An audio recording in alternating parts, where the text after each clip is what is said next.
and kind and good. So I'll keep moving on. I won't stop now.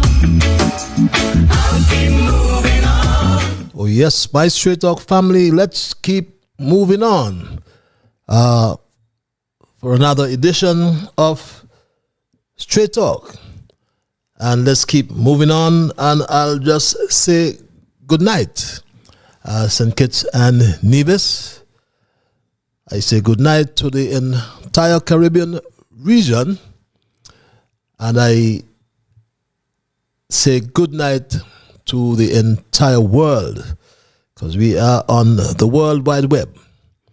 And for those of you in St. Kitts and Nevis, oh, how pleasant it is to just join you one more time for another conversation. And my Straight Talk family, throughout the entire Caribbean region, we go all the way down onto the mainland in South America, Guyana, Venezuela, and we come all the way up, coming from south to Trinidad and Tobago, Barbados, St. Lucia, Grenada, Dominica, St. Vincent and the Grenadines, Martinique, Guadeloupe, Antigua and Barbuda, and I won't forget Montserrat tonight. And we go next door to St. Eustatia, St. Bartholomew. Yesterday I forget someone there. And yes, St. Eustatia, Statia, and St. Barths. We go to St. Martin and Guila, the BVI, the USVI, St. Thomas, St. Croix, Betty in St. Thomas. How are you, my dear? Puerto Rico, my Straight Talk family. And we go up on the mainland, on the continent. We go on the World Wide Web and reach our Kittitian and Division diaspora, wherever you are, in Asia, in Europe, in Africa, and there are a lot of you all over North America. So I will say good night, I will say good morning, and I will say good afternoon, because one of such greetings will be applicable to the region in which you now find yourselves. And I want to thank all of you for sharing the link to Straight Talk, because each time we have first timers, and for the first timers, may I inform you that Straight Talk is a public service program that facilitates and promotes free expression on all issues of national interest, be they legal, be they environmental, be they technological, social, economic, and or political issues. On Straight Talk, we do have a forum to express yourselves freely. Let's, in the process, continue to strive to put St. Kitts back in numero uno, being one of the freest countries in the world. On this program, we try to raise the level of national consciousness. We try to raise the level of national discourse by alerting our people to their rights, to their responsibilities, and certainly to their obligations. My name is Ian Patches Liburd, and I give Almighty God thanks for blessing me with another opportunity to join you in conversation on yet another occasion. And I'm always hasten to let you know that I will forever remain an untiring advocate of truthfulness. Nothing is watered down in any way, shape, or form, whether by omission or exaggeration. Nothing is watered down on this program called Straight Talk to make it more interesting. We're not about sensation or sensationalism, or we're not about creating excitement, especially when it is done at the expense of accuracy. Because my Straight Talk family, I consider it my duty to always present the plain truth. I have a habit of saying the unvarnished truth, especially when it comes to governance in my beloved country of St. Kitts and Nevis, a country in which I was born, a country in which I was raised, and a country in which I still live. And when I die, I bet I'll die here in my beloved country. And through this program, we attempt to join each other together. We are joined together with people across our federation and in the diaspora. We are joined with people around the world. Some we know very well. Others we do not know, and we may never know, and may never will ever meet. There's some would agree with the positions of truth that are advanced on this program called Straight Talk.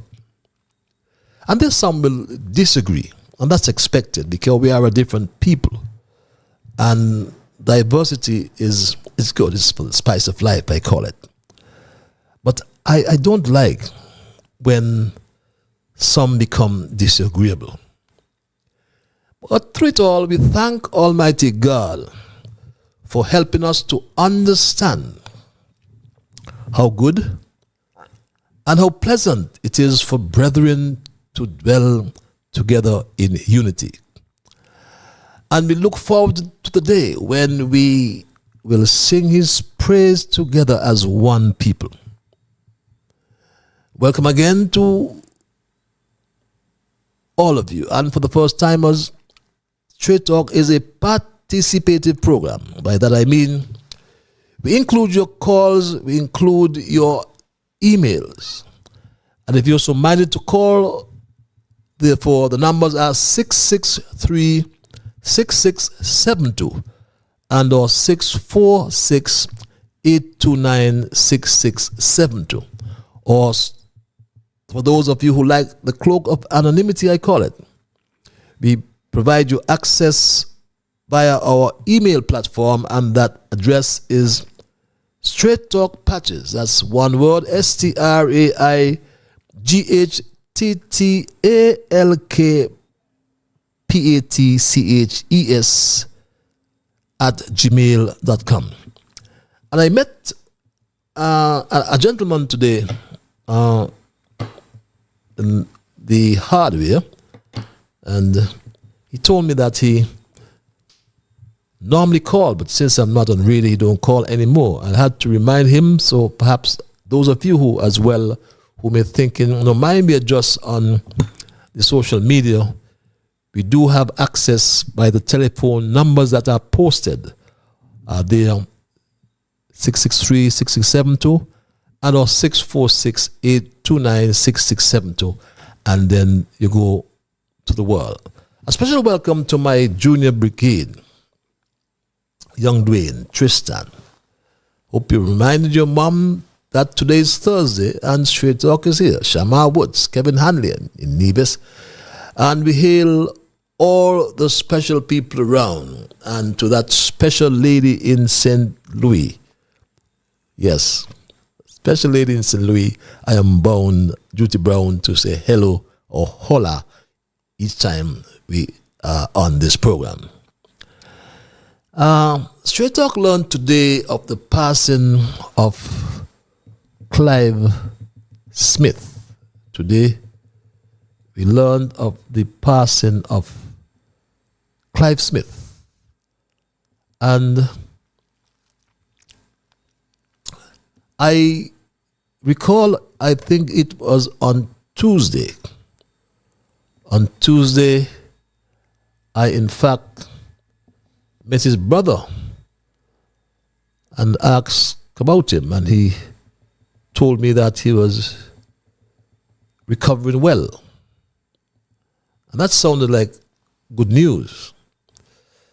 So it was somewhat a shock to me when I learned today that he had gone to the great beyond. And I never questioned those eventualities or those occurrences, because I believe that the Heavenly Father knows best. And Clive has gone to the great beyond. And we therefore extend condolences to his wife and the entire family, including his father, whom I call Smithy all my life. And just to inform them that death is just a process. And I trust and hope that his soul may rest in eternal peace. You know, we may say all sorts of things, but as I normally remind us that Jimmy Cliff has a song titled "Who Feels It Knows It." So we can say anything about the happenings or the occurrences like this one, but like I said, death is just a process. We normally present the thesis as well, though, moving on, my Straight Talk family, for each program. And tonight, I have titled my short dissertation or my thesis, "A Leader." What am I saying? I titled my short thesis tonight,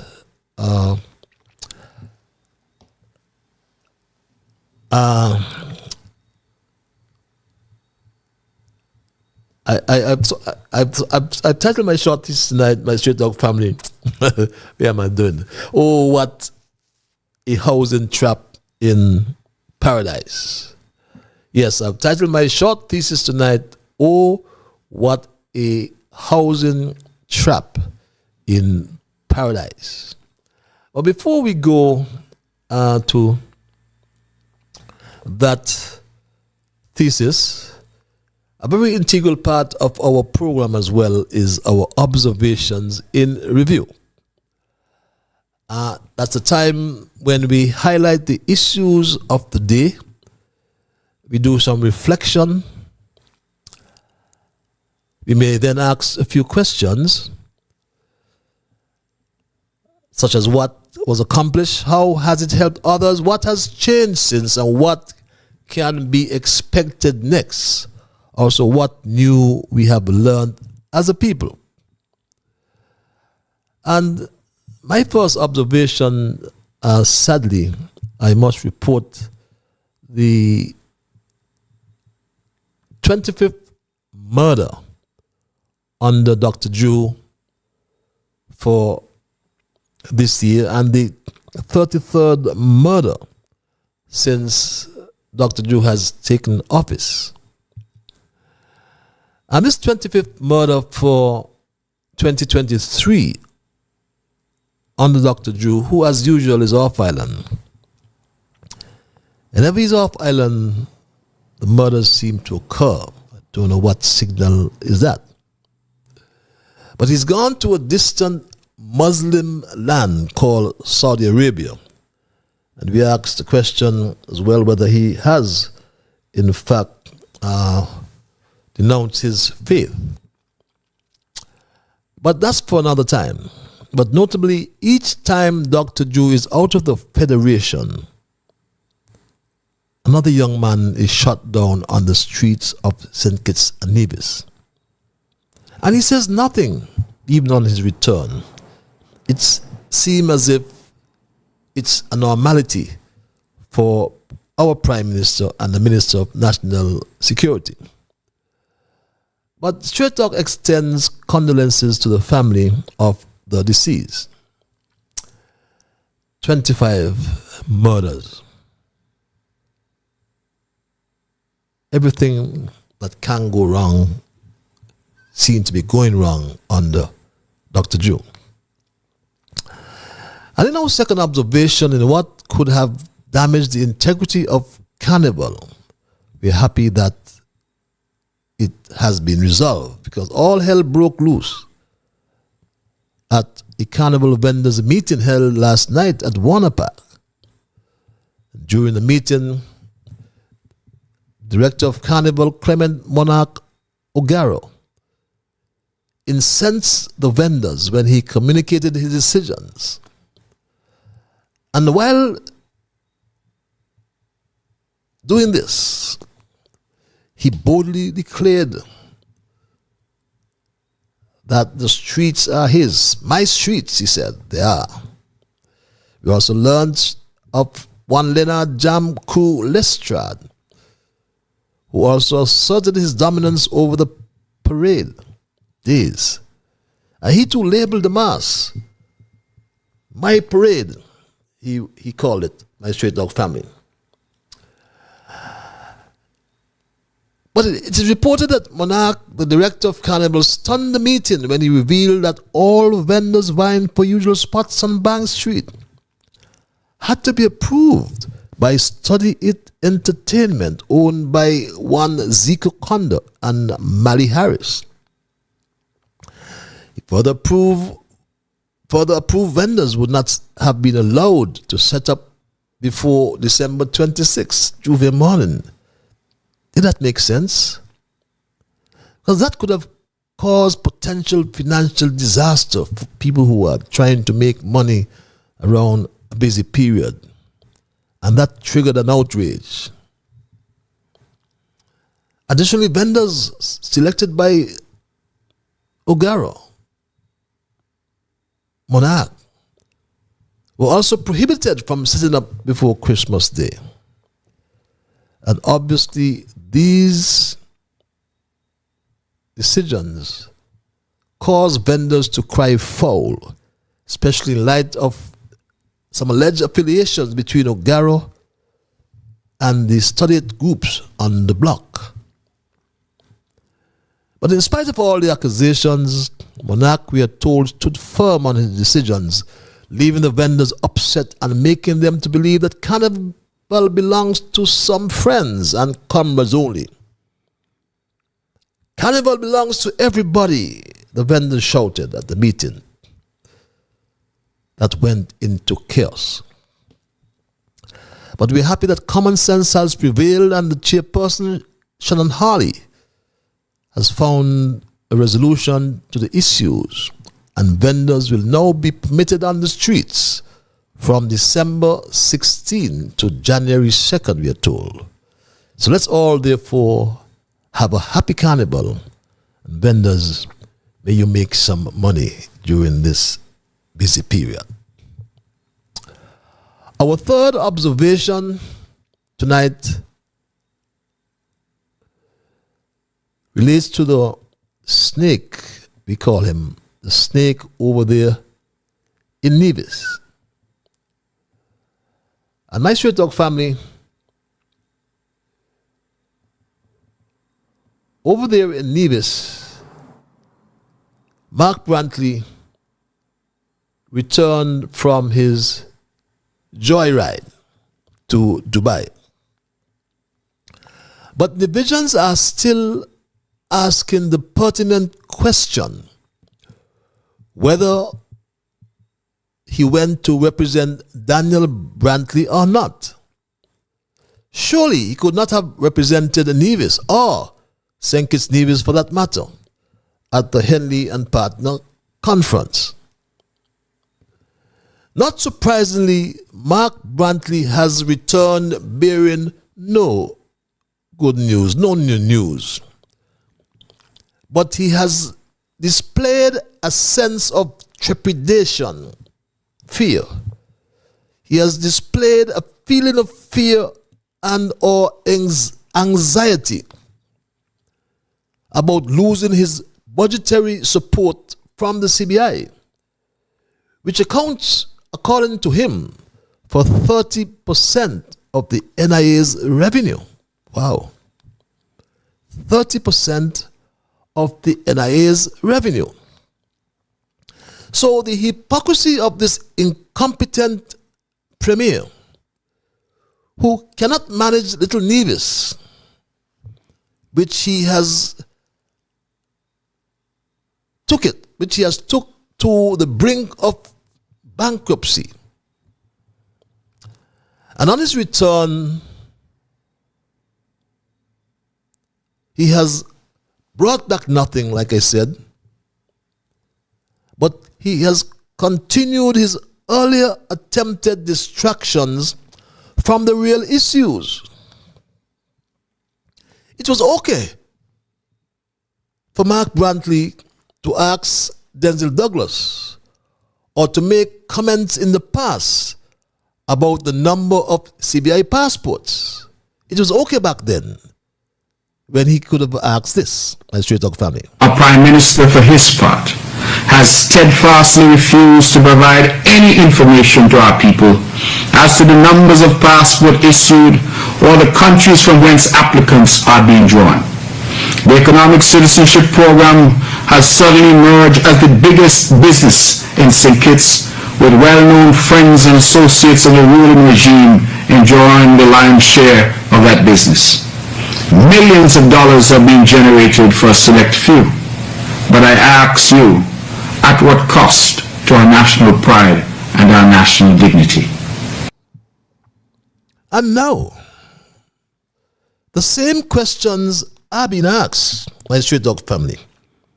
The same questions are being asked.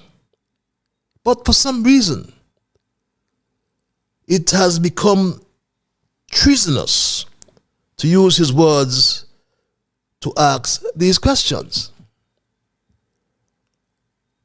The same questions, my Straight Talk family. Today has become treasonous.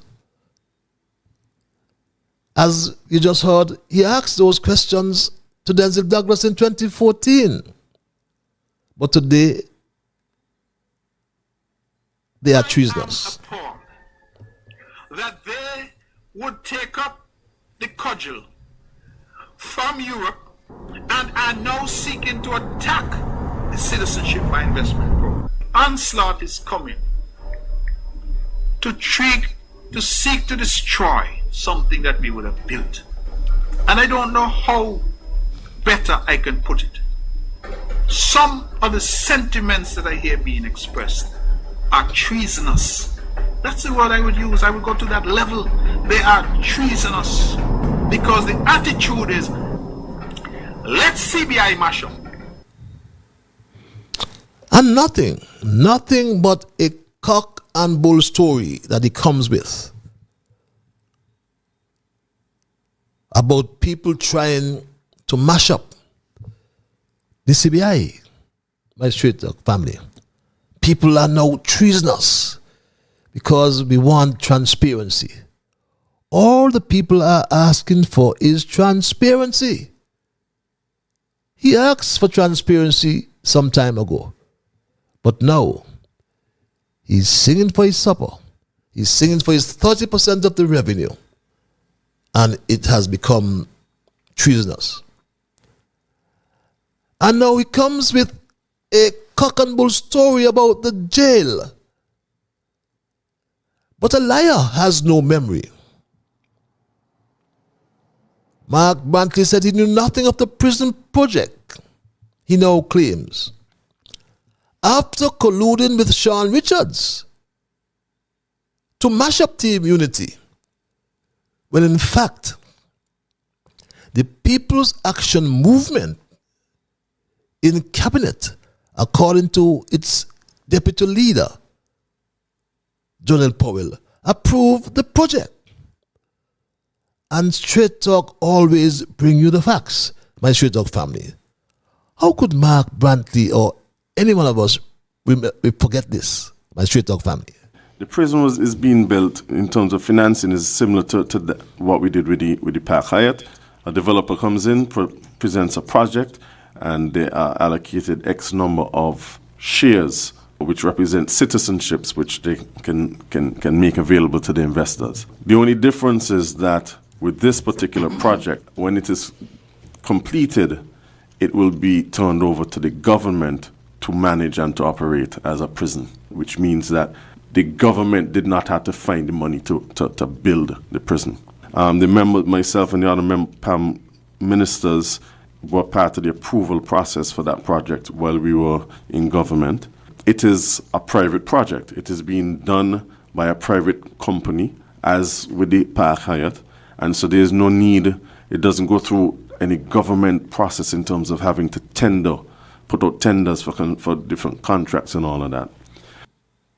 Part of the approval process, the PAM members and all.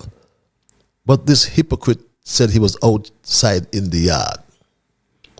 Interestingly though, while Mark Brantley continues to intentionally lie or tell lies or misrepresent the truth, Dr. Drew has signed all the certificates of registration and continues to sign, I understand, the certificates of registration under the guise,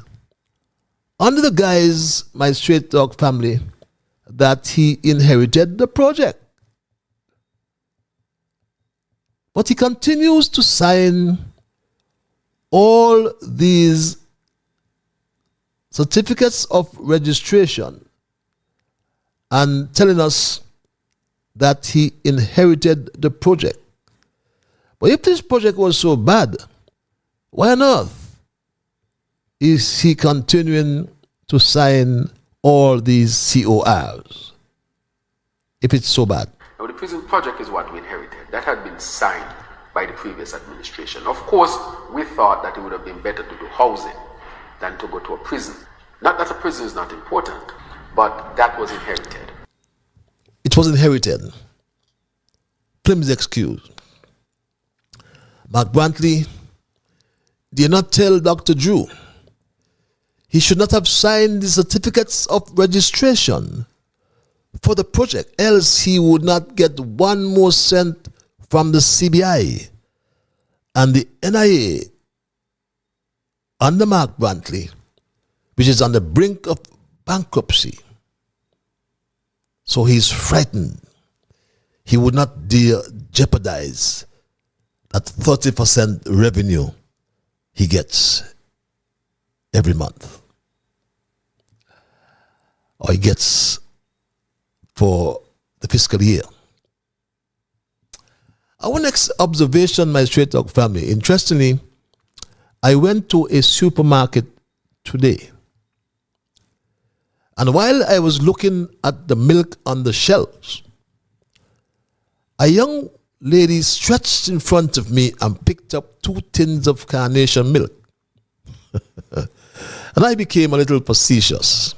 I began to jest with that young lady, joking. And I asked her if she did not listen to Dr. Drew.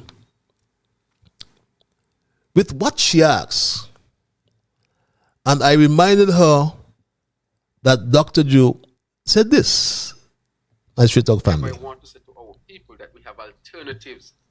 For example, and I would like to point out that a box of Kellogg's, same size, I think it's 21 grams, same size, costs about $21 plus. If you get the Sunshine brand, it's half of that. It's about $11. So for every product that we are accustomed to, we have an alternative. I can't tell Kellogg's how much to sell this stuff for. And you know, we have sought to decrease freight taxes and so forth in an effort to drop the prices. But if we take away everything, the government will make no money at all. Remember, the carnation milk, wherever it is produced, costs more. So no matter how you import it, you are going to be paying more for carnation milk, for example, because that's an imported item and you're importing the inflation. However, if you choose another brand, for example, Bonnie, or any other brand it is significantly cheaper. My Straight Dog family, when I reminded the young lady of the comments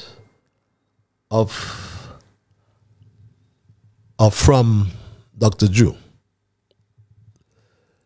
the young lady responded, and I can't use the language on this medium, but in a nutshell, she said in her own way that Dr. Drew was out of his place.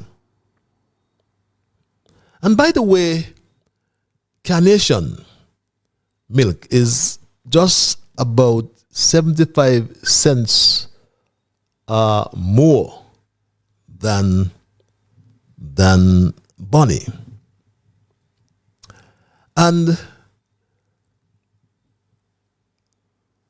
the young lady said to me, and I must tell you as well that Dr. Drew continues to me speak, because the carnation is distributed under license from Trinidad and Tobago. Carnation, Caribbean Carnation Inc. And Bonnie is imported from Germany. You can see there, my straight dog family, that Bonnie is imported from Germany. And the young lady went on to say to me that she has a friend who owns a pet, a little pussycat. And she said her friend uses Bonnie to feed her pussycat, or to give her pussycat milk, a little cat milk, my straight dog family. And I really was taken aback by the response from the young lady. And I am afraid I can't use the words, although I'm tempted to do so, my straight dog family.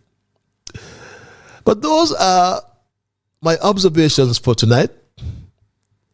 And like we'll say again, Dr. Drew don't know his place about not using Kellogg's, not using carnation. We remember years ago, many of us remember years ago, when they had the supply office. And I think it was Rams would most times win the tender, and ODB won the tender on one occasion, and the tender was normally for 3 years supply. But somehow Nevis never went along to bring this unpopular milk, because everybody loves their carnation. And people made noise. And nobody bought. I'm trying to recall if it was Bonnie. Nobody bought that Bonnie. And we, in fact, used to go to Nevis to buy our carnation. So Drew must know his place and must look at the cost of living index and find ways to deal with the food increases or increases on the food items and stop insulting people. Those are my observations in review for tonight, my Straight Dog family. And I move right into my thesis, which I said to you, I have titled, "Oh, what a housing trap in paradise." And my Straight Dog family, everything that can go wrong in this country seems to be going wrong under the Drew administration. On our last edition of Straight Talk, we made mention of the continuing exploitation of the poor, along with the declining health system, the declining tourism sector, the declining agriculture sector, and the increasing murder rate, now gone to 25 murders for 2023. The increase in fuel costs, increase in transportation costs naturally follows. And again, the increase in food prices. But the other predicament in which we find ourselves, And how on earth we overlooked it? Because over time, it has led the majority of our people to cry out in great distress. Oh, what a housing trap in paradise. And yes, we live in St. Kitts and Nevis, two beautiful islands and one lovely paradise. Unfortunately, with the wrong leaders at this time in St. Kitts, Nevis, and in Nevis. But history tells us that as a people, we were dispossessed until Robert Llewellyn Bradshaw, of blessed memory, acquired the lands in 1975. Bradshaw failed to distribute the lands. I always opine. Simmons failed as well. So too Douglas, who had the best chance to do just that. And he said that himself and to his family. Let us look at what we're doing, for example, with our sugar lands. In this country, in the past, these lands were owned by just about 5 families. St. Kitts and Nevis was one big sugar estate. In fact, we are 68 square miles. We had 68 sugar estates here in this country. My government, proud of its record, in the past, in the 70s, 75 in particular, nationalized the entire sugar industry. And so the lands were taken in the name of the people. Of course, they were paid. The planters who owned it, they were paid. Mr. Bradshaw, our first national hero, the Right Excellent Sir Robert Llewellyn Bradshaw, he did that act. It is now my time to distribute those lands. So Douglas had the opportunity to distribute the lands. But in fact, it was Simmons who paid for the lands, however. But instead of distributing the lands as he promised,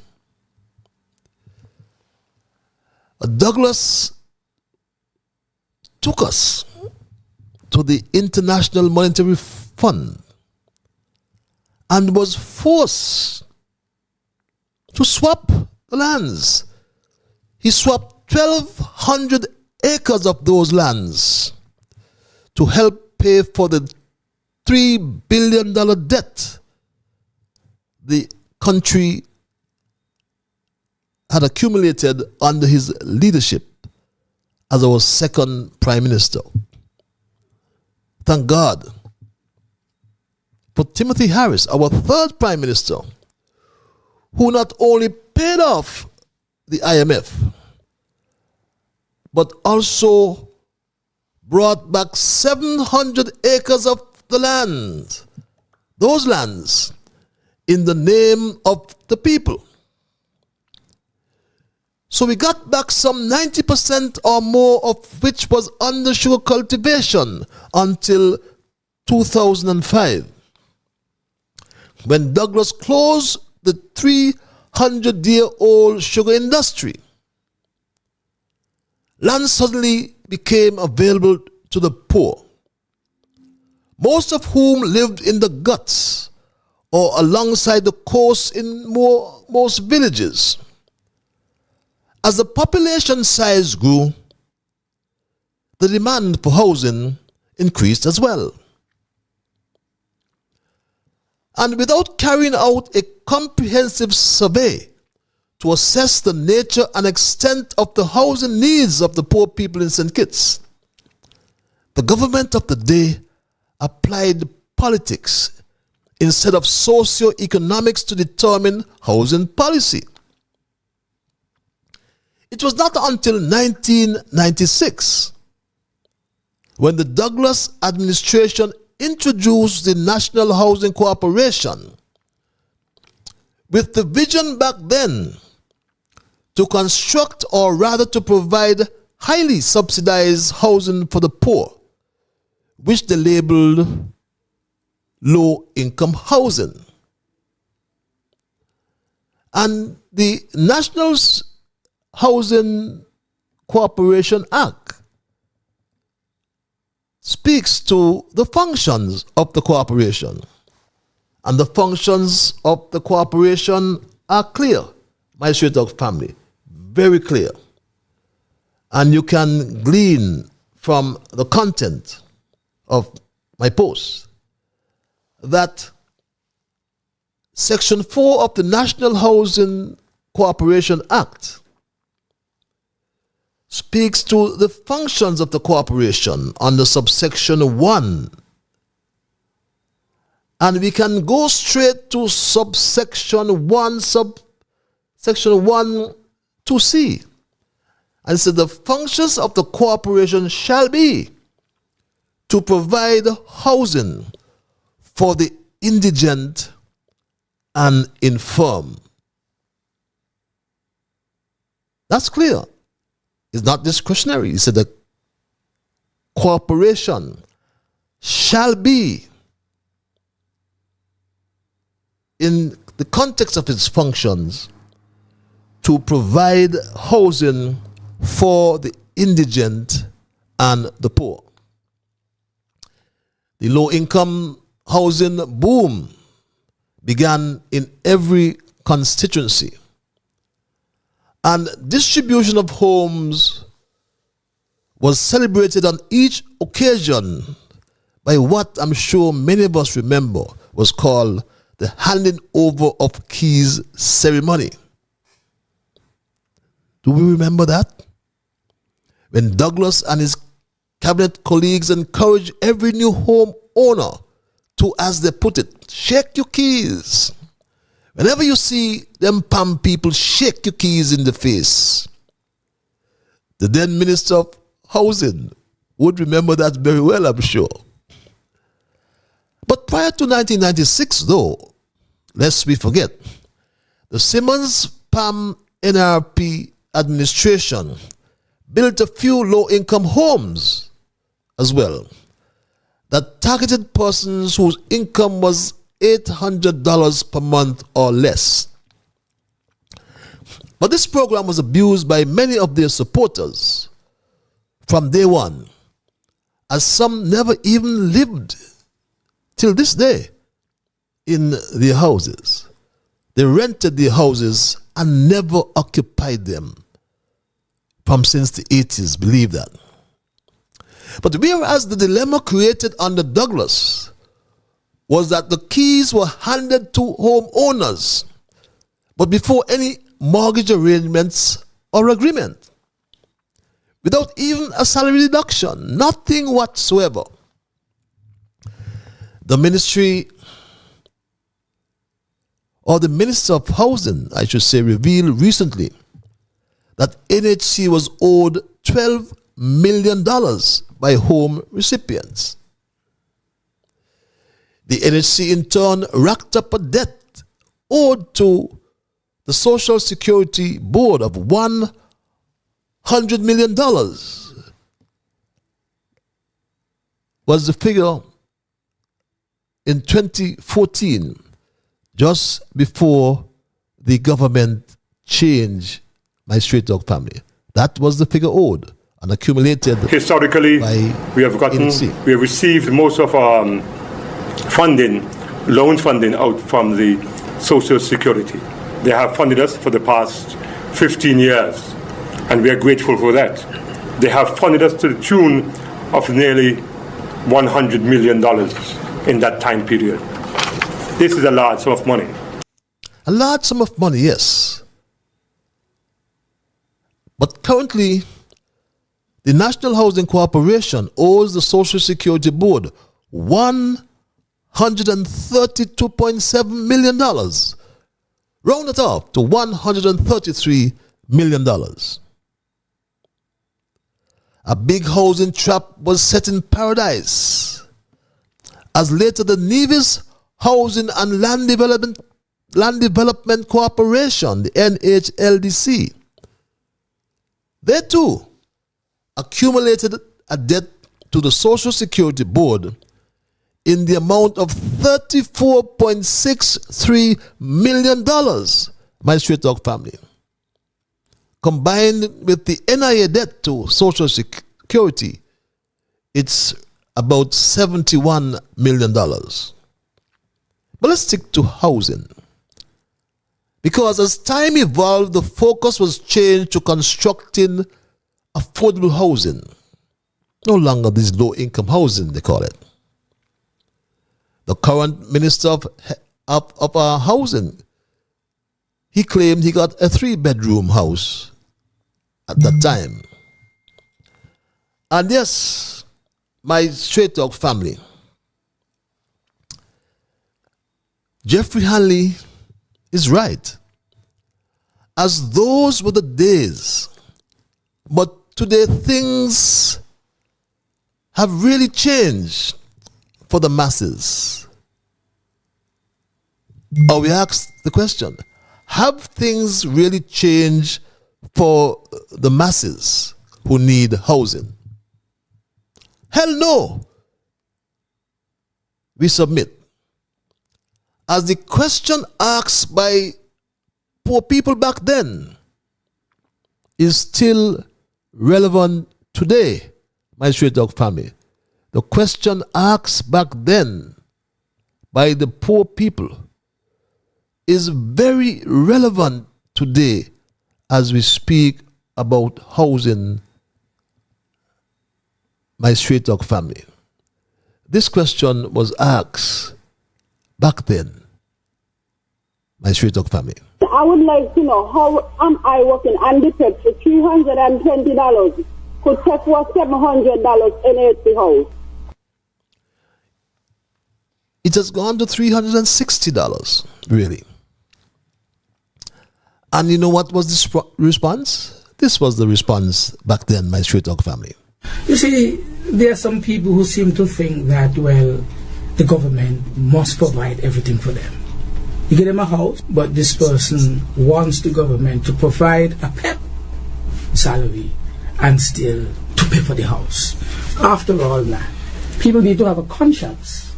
You understand? But my Straight Talk family, today, the government strategy on housing, I submit, is based on 4 considerations. 1, politics. When you hear this chairman of this East Coast Housing Development, Brian Singh, as if he was making a campaign speech when the turn sod for the model house in Taylor's Range. The other consideration is corruption. It has to be corruption. This secret deal must be laced with corruption.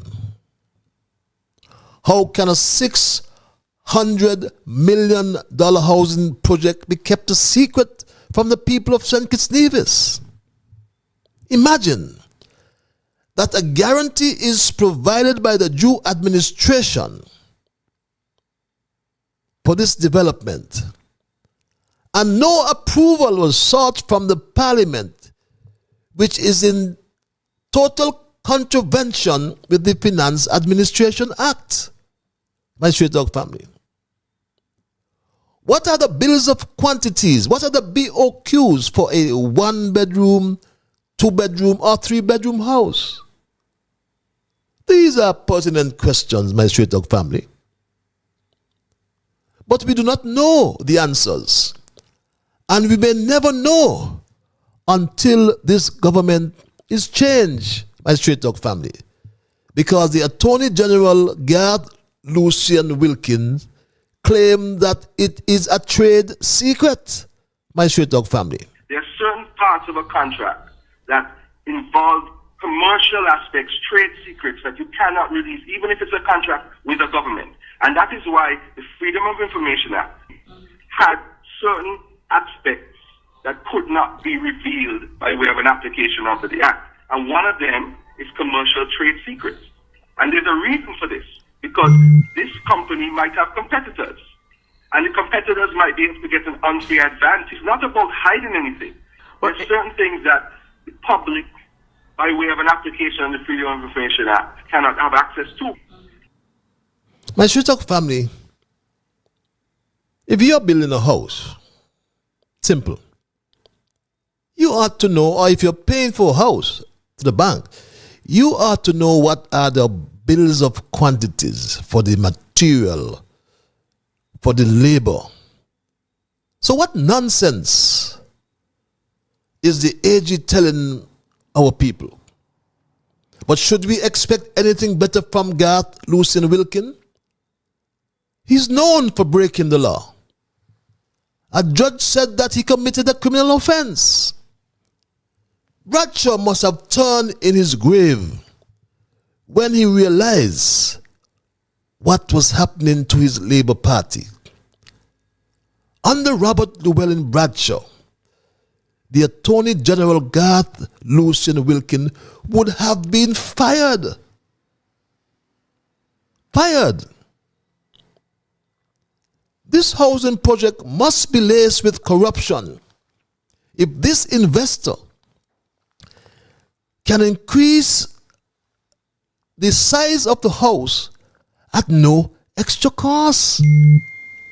Think about it, my Straight Dog family. Think about this. And I was happy that we had that open fair, the house fair, because it gave us an opportunity to be able to go back to the drawing board to present something that will blow the minds of our people when we are delivering the homes. Whereas a one-bedroom was 450 square feet.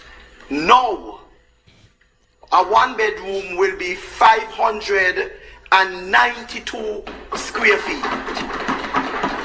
A two-bedroom was 862 square feet. It's now 879 square feet. And a three-bedroom that was 1,200. Under this new initiative, a three-bedroom is 1,288 square feet. These larger homes will not attract any additional cost. So where was that money going? Increase the square footage of a house and no extra cost? So where that money came from to absorb that increase? My Straight Dog family, the approach by Dr. Drew in solving the housing crisis in St. Kitts, and I speak to St. Kitts in particular, it has so far proven to be totally ineffective. This year, 600 houses should have been built. Not one has been built to date. I also spoke earlier to the role of the NHC that is enshrined in the law as it speaks to the infirm and the indigent. But I will go further and posit the view that children, the elderly, and the infirm are entitled to free food and shelter in all countries, including St. Kitts and Nevis. This is a collective social responsibility. Even in capitalist countries, the elderly, all old people are entitled to a pension. These welfare measures are a direct fallout of the industrial civilization, which was not required in an agricultural society where life was much simpler. But lest you misunderstand me though, I am making the point, and I believe that the intent of the NHC legislation was to ensure that as a humane society, we must look after, we must take care of the poor and the infirm. However, it must be done wisely. While on one hand, it is necessary to protect those who are involuntarily unemployed, the physically challenged, or the elderly, on the other hand, it is important not to allow people to develop a dependent mindset and become lazy. I understand that. So for that reason, it is essential that a social welfare system, my straight dog family, of free housing, food, and medical care should be a bare minimum and should provide incentives for looking for work. The Minister of Housing implored some persons not to be disheartened if they only qualify for a one-bedroom, my straight dog family. Remember, the cost of the houses are as follows, my straight dog family. All homes will be built and equipped with a refrigerator, stove, and a solar water heater for as low as EC $111,000 for a one-bedroom, EC $213,000 for two bedrooms, EC $297,000 for three bedrooms. My straight dog family, not everyone that applied will be able to meet the requirements of the banks and the credit unions. And we know why. The Attorney General, Garth Lucien Wilkin, told us why. He told us this.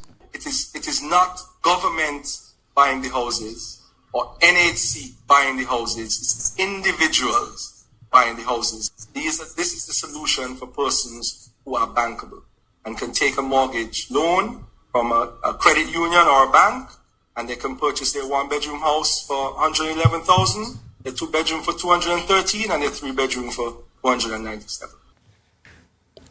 My straight dog family, in conclusion, and in a recent policy brief from the United Nations Economic Commission for Latin America and the Caribbean, UNECLAC, it opined that the novel coronavirus disease, COVID-19, introduced a new component to the multi-dimensional vulnerabilities that the Caribbean was already facing, that were being driven by climate change and aggravated by the natural and economic characteristics of small island development states, SIDS. Inadequate housing, it is said, is a contributing factor to the intergenerational reproduction of poverty. Slums and informal settlements are one of the most visible expressions of inequality and reflect long-standing development gaps between those who live in the middle and high-income formal neighborhoods and those living in poor or informal settlements. Look around the country of St. Kitts and you will see for yourselves. Housing policies are therefore crucial in promoting resilience, especially given the fact that St. Kitts Nevis has, like other Caribbean countries, multi-pronged disaster risk scenarios.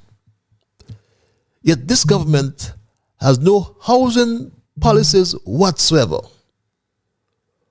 Oh, what a housing trap in paradise. That's my story tonight, and I will not change it. I'm not going to change it. I will open the lines, my straight dog family, and entertain your calls and your emails. And I'll do so momentarily. But I must implore you, as per usual, when I do so, it is anticipated that you will respect others. And of course, to achieve that, you must first respect yourselves. Let us try to be fair to all concerned, and let us try to build goodwill and better friendships. Let us ensure that the things we say and or do will be beneficial to all concerned. And in saying and doing those things, let us strive to build a kinder, gentler St. Kitts and Nevis. It's now 8:02 or 9:02, my Straight Talk family. It's 8:02 in North America. It's 9:02 in our part, our neck of the woods. And again, the numbers are 646-829-6672. And the local number is 869-663-6672. If you're calling locally, no need to use the area code, but just dial 663-6672. For those, as I said, who like the cloak of anonymity, we provide you email access, your email access, and the email is Straight Talk Patches at gmail.com, and that's one word. And I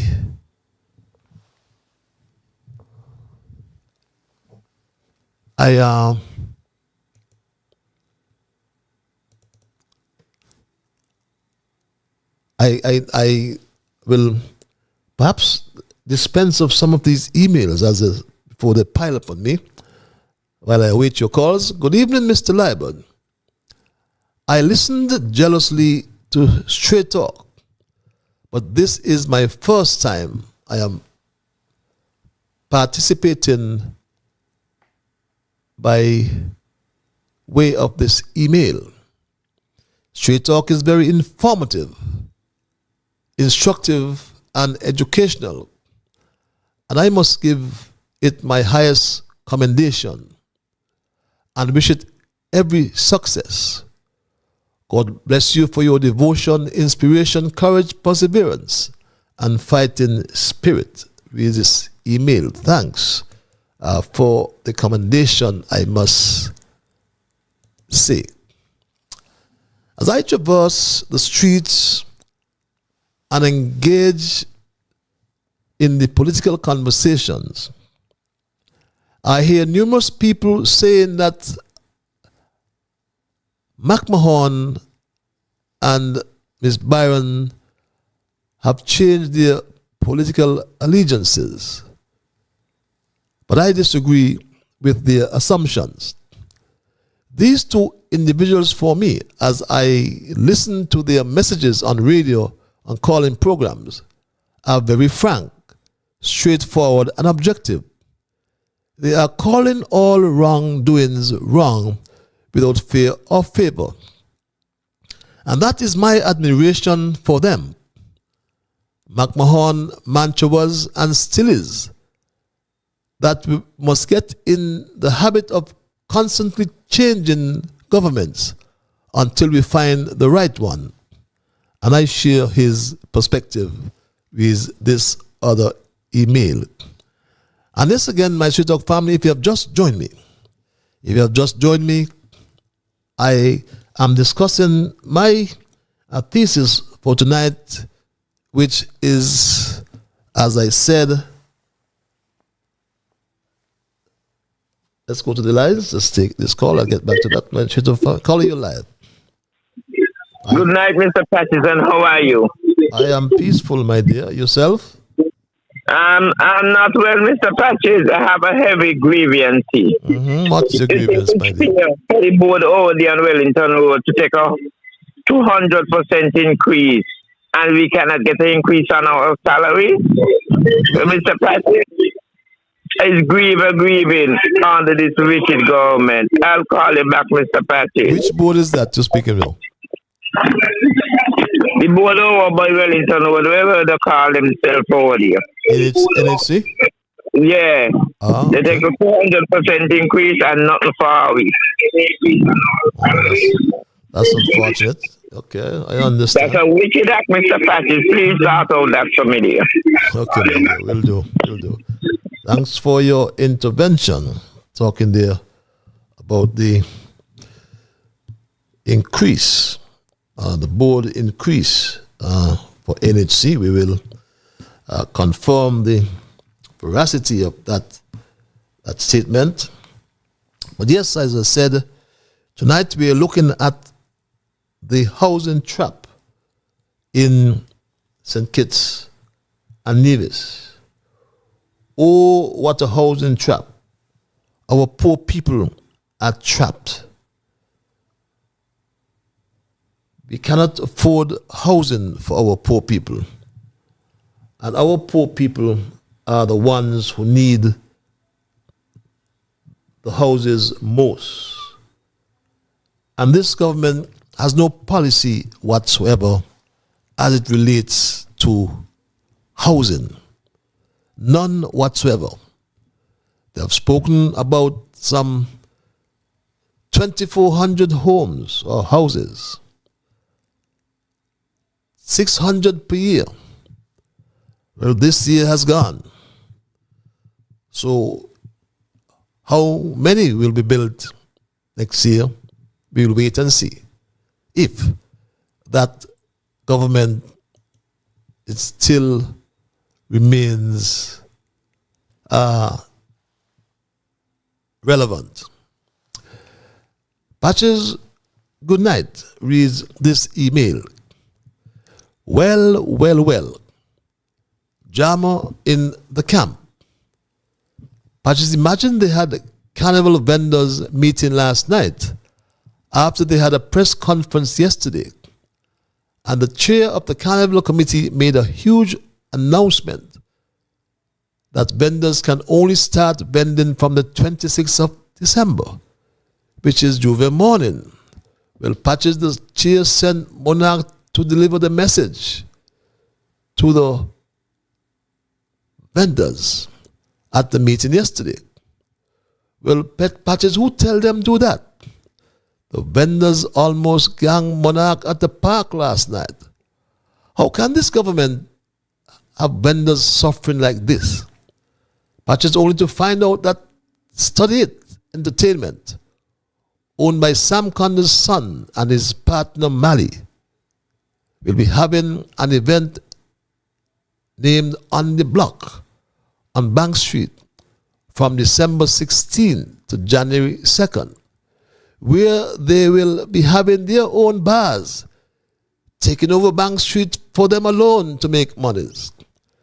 Well, the vendors were not having this. Patches, the vendors went on really bad, and Monarch was insulting them in and out of order, the way he carried on with these vendors. Why Sam Connor's son and his partner must have all the vending opportunities and other vendors must start Juve morning basically to just make money for 3 days, which is Juve, New Year's and last lap? Patches, after last night, the Minister Samuel Duggins called an emergency meeting with the Carnival Committee and changed that immediately. The vendors have won yet again, and they were told in a press release that everybody will go out on the same day, which is the 16th December. Thanks to the vendors for standing their grounds and applying pressure. Monarch, Shannon and the Carnival Committee do not know their place.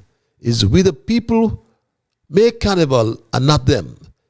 Carnival do not belong to them. Patches attached is one of the videos from last night of how the vendors carried on. Let's go back to the lines. Caller, thank you for holding your live.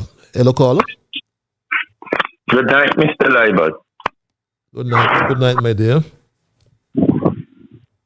And good evening to the listeners home and abroad. Carl Brown here. I didn't recognize your voice, Carl Brown. Wow, you misguided tonight. Mr. Liburd, I was told by vendors last night who came from the meeting also that they was told in the meeting that on the 25th they would get current. Did you get that part? For the to go and sell on the 26th. Now, as at that time when they said that in that meeting, they prepared, or were they? Sorry, let me change it. Were they prepared to have skeleton workers out of their homes on Christmas Day when they are supposed to be with their families to go and set up current for everybody to go out and sell the 26th? That's a rhetorical question. That was said in the meeting last night because I was told that by vendors who came from the meeting, and I was told that many of them walked off and leave them with their nonsense. Now, also, I was told by vendors who attend that meeting that they tell them in the meeting that they cannot set up no booths in town. They have to sell from under a tent. They only allow to put down tents.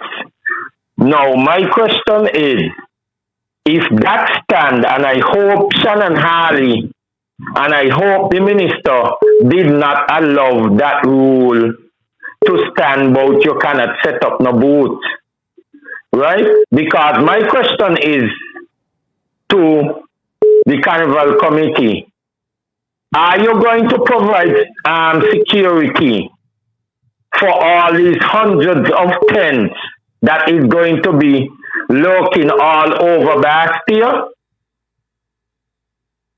Because if you want people to set up tent, you can't want the people to take down the tent every 4 in the morning, to go home, to come back down, to set up, to go to sell again. So if you don't want no booths around town and you want tents, it means you have to provide significant security 24 hours day and night throughout the carnival season to protect these vendors' tents. I hope they had all of that considered when they were saying all of these things to the vendors last night at Warner Park. Because, Patrice, you know, most of the tents, them are very, very light tents. And you know, people in the drunken state, people in the foolish, ignorant state would break up and destroy a lot of these vendors' tents that are left there around Bastille. So the question is, if that rule still stands, is the Carnival Committee prepared to provide 24-hour security to look after these vendors' tents? And I hope they will change that foolish comment and statement they made last night about they don't want no booths sitting around or lying around during the carnival season. Because, Patrice, you know that go way back over 30, over 40 years that booths we are accustomed to, right? And yes, we know after carnival, sometime 4 or 5 days after carnival, we have some booths still around town. But that has changed because we have seen over the last couple of years that the booths they might take up quickly after carnival. And if you see, the Carnival Committee or Carnivals committees have introduced container booths now. You all have seen them around town the last couple of carnival. Yep. These very large containers, booths. Okay. So I hope that the Carnival Committee and that emergency meeting that they had, they changed the rules and comments that was said last night that people are allowed to set up their booths because people have a lot of stuff, Mr. Ting. Okay. And people need the stuff secure to locked up in these booths and think who want to put up tents, right? It should left open. Not you demanding and telling people when people are paying their hard-earned money to you. You collect thousands of dollars from vendors. You don't have your money. Vendors have to go to hustle, fight, Okay. and go out to make back the money. And you come telling vendors nonsense. I mean, they would not like me to be there as a vendor last night in that meeting. Okay. They would have called the police. Okay, thank God you were there. Thanks a lot. Thank God you were there, Carl Brown. Let us go back to the lines and thank this caller for holding caller live. Hello, caller.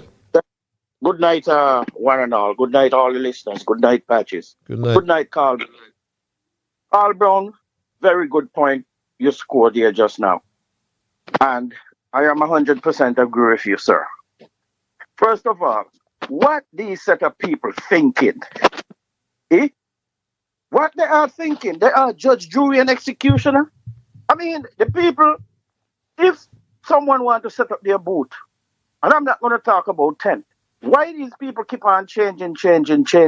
This is a dictatorship country, a dictatorship carnival committee. They have no kind of focus, no kind of dynamic thinking. Patches, I want to use a word, but I respect your show. These people not ready yet. They are just oneself. They're not thinking about the broad spectrum. Okay? If the people could afford a booth, let them afford their booth. Who could afford 10? Put up their 10. And first of all, a booth is more secure. A booth is a hard booth for the people to have their things. How the hell they expect people to put up 10? What about if a high wind come? What about if rain start to fall? Okay? Things start to blow down. Water start to sink the tents. Are they thinking about that? And these people pay for their spot? They have to make back their money. Rain, sun, or shine.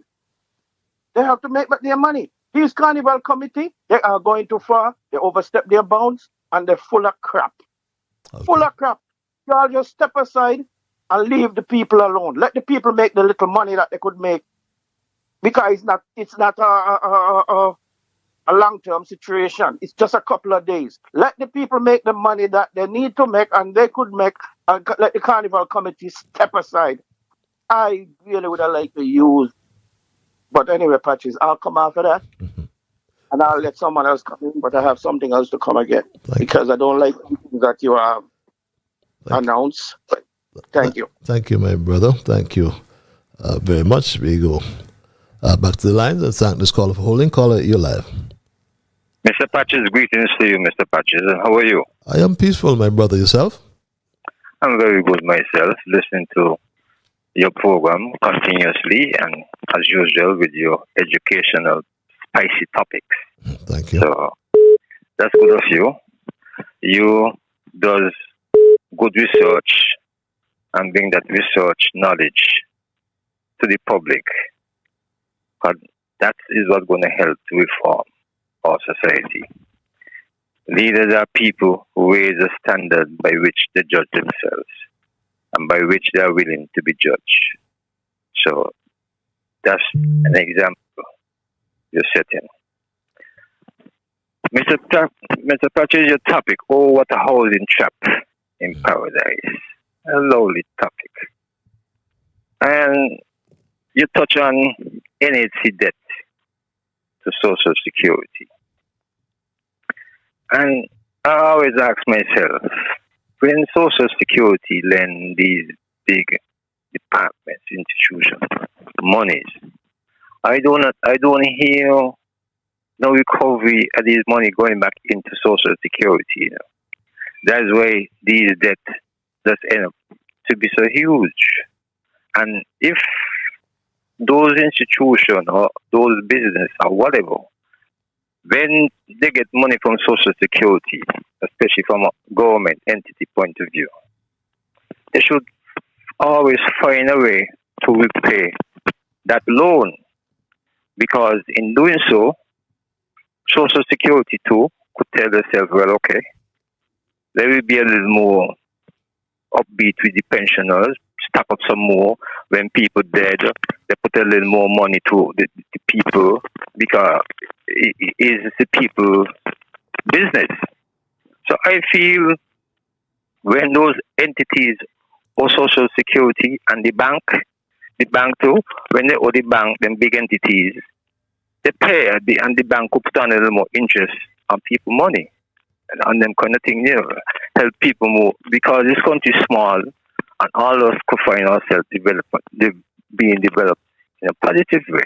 But we just got to be more honest how we do things. You also touch on in your observation post concerning,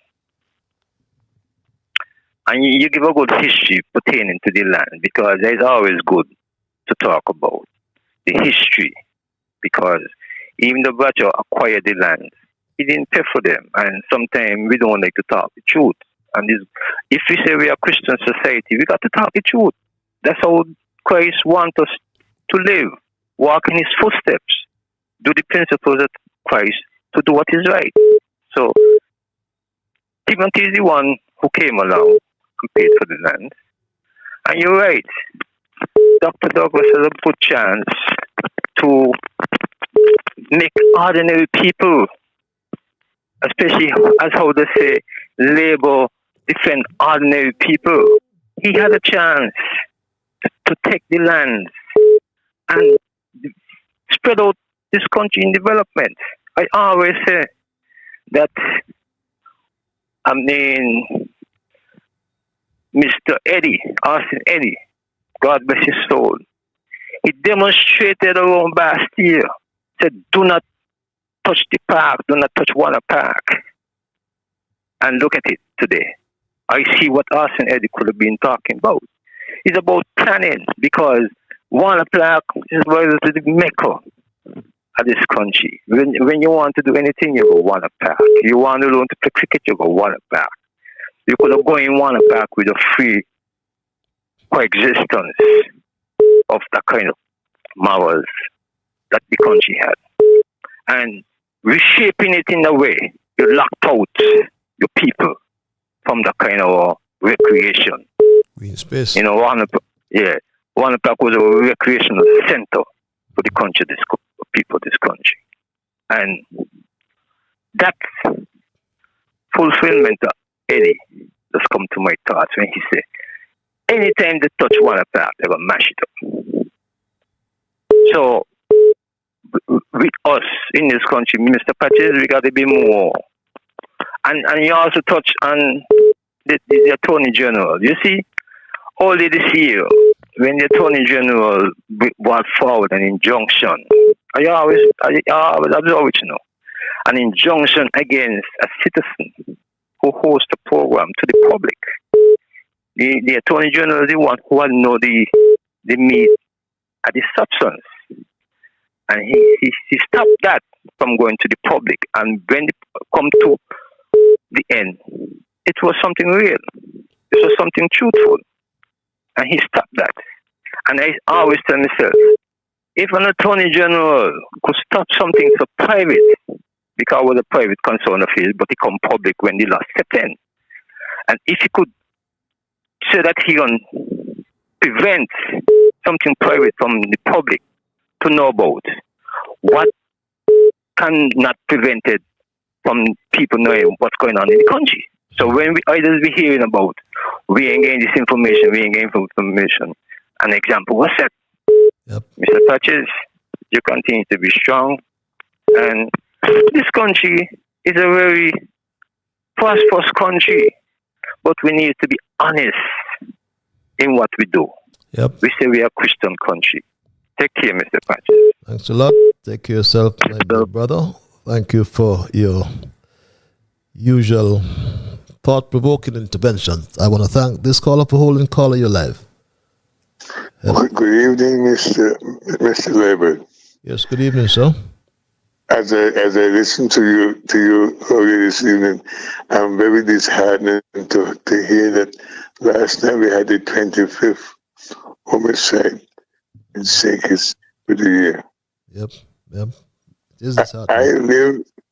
I live in a city with a population of 308,000 people, and we have less than 50 murders. As a matter of fact, I even tell you that a year ago they relaxed the gun requirement, where you no longer need a license to have a gun in my city. Every police chief and every sheriff was against the proposal, and there has been a reduction in homicides since everybody is allowed to have a gun. Where is that? Which city is that? Sorry to interrupt you. Cincinnati. Oh, Cincinnati. Okay. Cincinnati is okay. The state of Ohio is now what we call a constitutional carry state, where you don't need a license. All you have to do is you buy the gun, you fill out the paperwork, and you wait 3 days. And if they have not found any criminal issue within the 3 days, they give you the gun, and you go home with your gun for protection. And since they have done that, there has been a reduction in homicides. So something has to be wrong administratively. Why St. Kitts with a very tight, strict gun control law is going to have that kind of homicide rate. Something is seriously wrong, and it needs to be looked into. And all I could do is keep praying for the safety of my country, but it's very disheartening. It is. That the year is finished here, we have 23 murders. 25. Oh. 25 murders with a population of 50,000 people. And I live in a city with 308,000 people. And the murder rate and the amount of murders is less than 50. That's very frightening.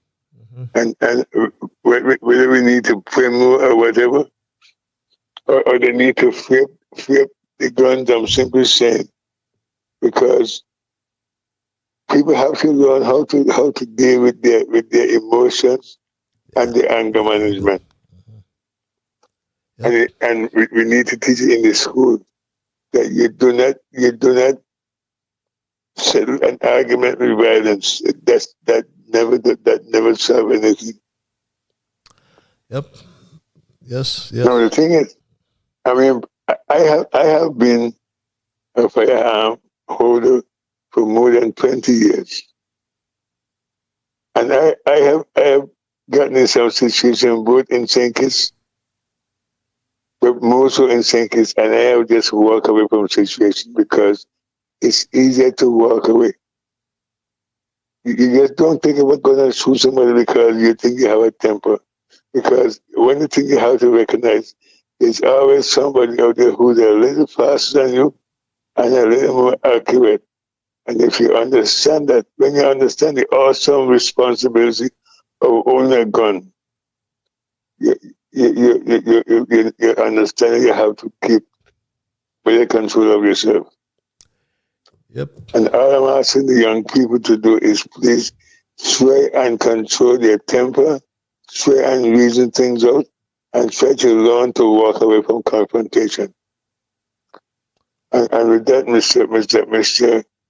Rabbit, I ask you to continue as strong as you are, and let's pray for our country. Thank you. Yes, let's pray. You're correct. Thank you for your contribution tonight, and just all is well with you. Have yourselves a wonderful evening. Yes, it was Kenny Rogers, I think, who sang, "Don't think you're weak if you just turn the other cheek." Let's go back to the lines. Call. Yes, my lord. How art thou, sir? Well, boy, wonderful.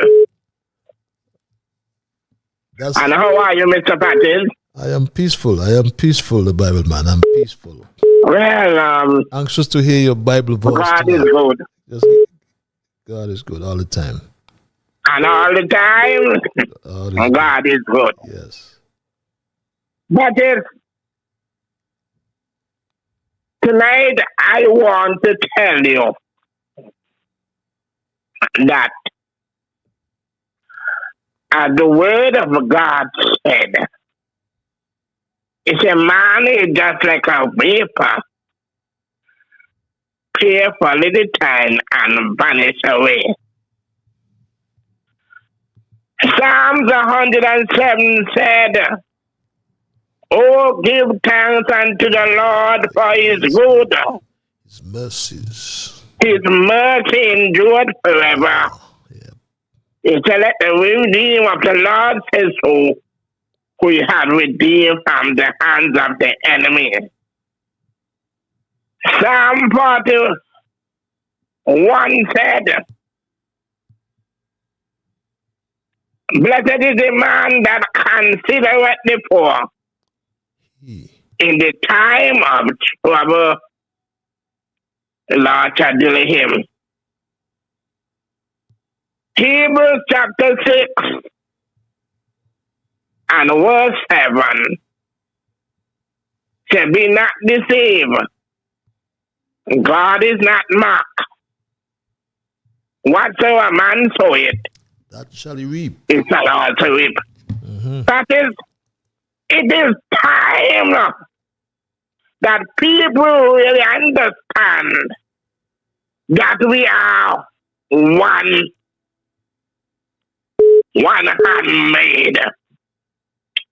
People are doing as they like, patches, and God is watching them, and so his eyes going to and fro the earth, and when the day comes, they are going to regret the day. But yes, Hebrews chapter 9 says, "It is not appointed unto man once to die, but after that is the judgment." Yes, okay, my dear brother. Thanks you. Yes. When we die, and the judgment day are approaching, you ain't got no liar there, no. No witness. And the magistrate could prove your case. No witness. And not judge. So, I am want to say tonight, Mr. Patches, that people must understand that is God rule this whole universe. Okay. Patches, I am not going no further than there. Thank you very much, my dear brother. Thank you very much. I am thanking God for tonight. Amen. Thank you. So let it be. So let it be. Yes, each of us, it says, must appear before the judgment seat of Christ. You can't call no witness.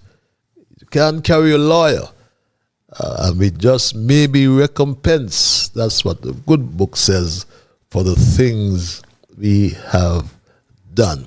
Good night, Patches. Do you know if Samuel Douglas went across to Nevis to see what they are doing in agriculture? Agriculture in St. Kitts is failing. Reads this email. And this other email reads, Patches, are you aware that under Drew,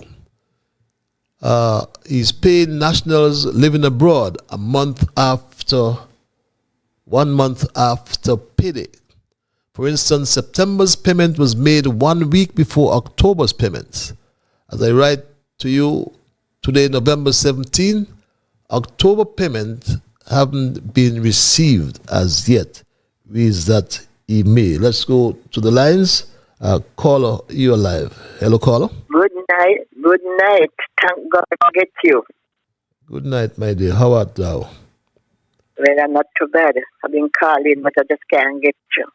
Anyway, I thank God for my still life. And to my well-wishers who listen to your program. Because people just meet me and tell me they just listen me. Anyway, Mr. Liburd, the cheat they were in could not beat the best prime minister.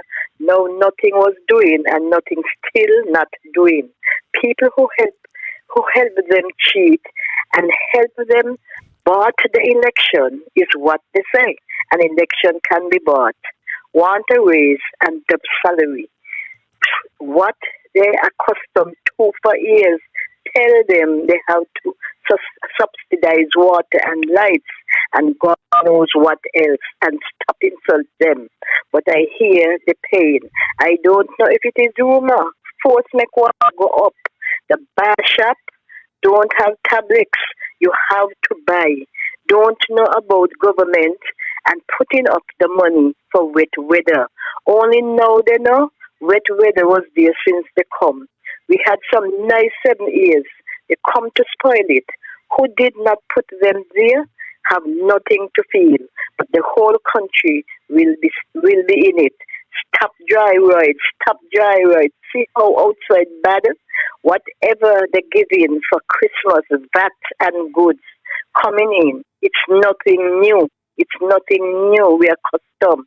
The better start to stop the foreigners coming to live, mine, boat and plane, go around and round them up.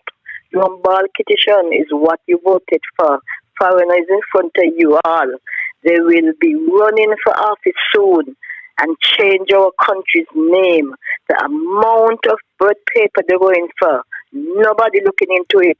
One said say come and one said say go. Nothing new. To get back a comeback because they're a long time, but not because I don't call in, but I just can't get in. Okay, See you. Thank you very You much. all right? Yes, You all right? I am peaceful. What about you? Well, the same thing. Thank God for spare life. Thank God. For what's going on with all those deaths. They're saying it's corona, but they can't say it's what? Death is death. The Lord promises death, right? Okay. Maybe not, but anyway, I'm going to say if I could get back. I have more to say. To make up when I never come. Aye. Sounds like Alice in Wonderland. Good old Alice in Wonderland. Let's go to the lines. See if I had this caller on hold. Caller, are you there? Hello, caller. Yes, Patches. How are you, my brother? Oh man, I'm good, man. I'm good. Once you're good, I'm good too. Yes, I'm peaceful. Yes. Okay. Well, good night. Listening to Straight Talk, the information talk show.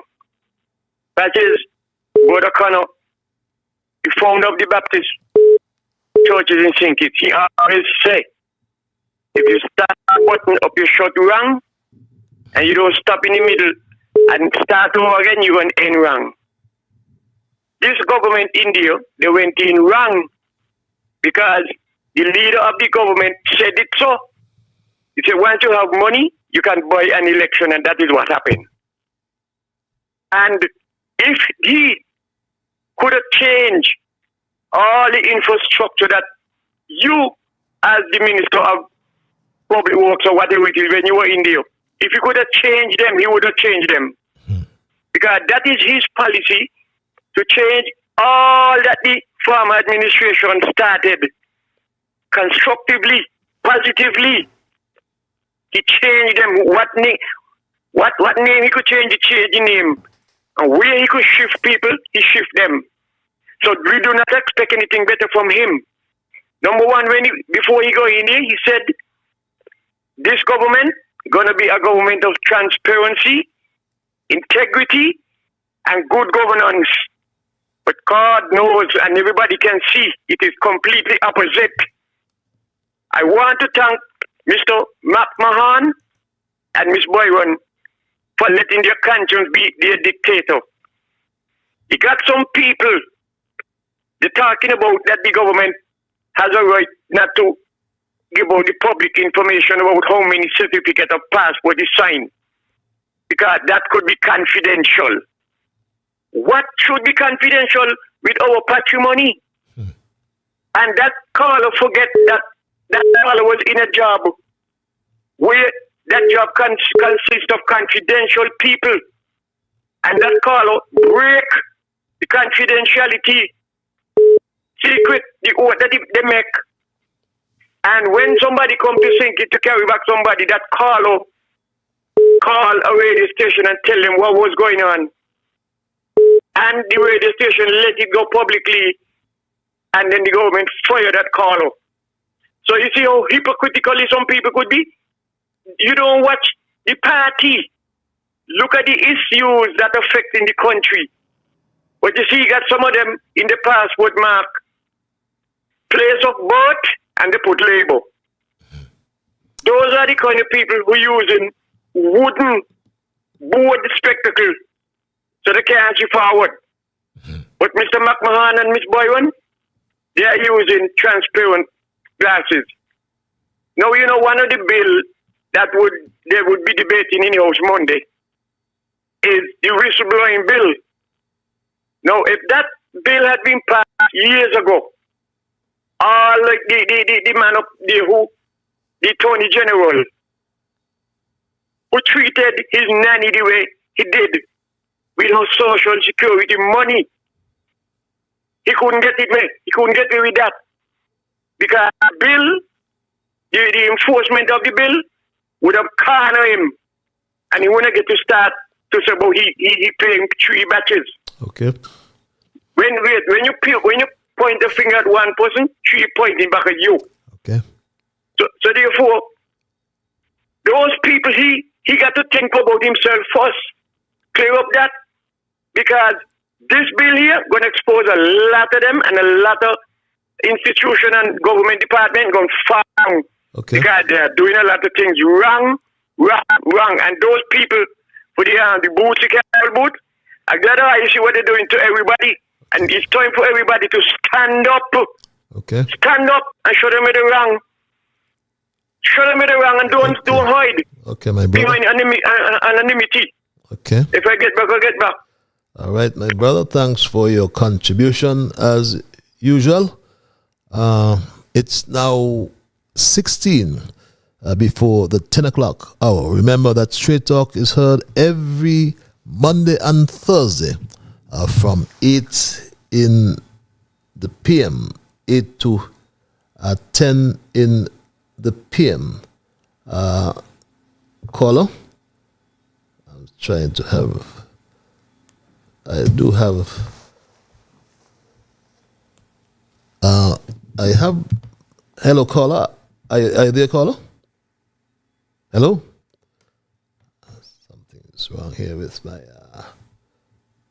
Oh, I'm sorry, caller. I'm awfully sorry for that. Mr. Liburd. I'm sorry about that. Yes, you're live. Yeah. No problem. Mr. Liburd, on Monday, on issues, I brought up the passport issues, and I was asked by the host, why would I want to know how many passports is out there and how many passports the doctor just signed off on. Could you imagine that?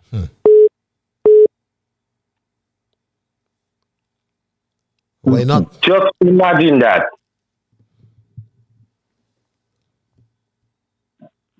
Right? Mm-hmm. And I also informed the host that when Dr. Timothy Harris, they asked in 2016 and 2018, Dr. Harris answered. Right?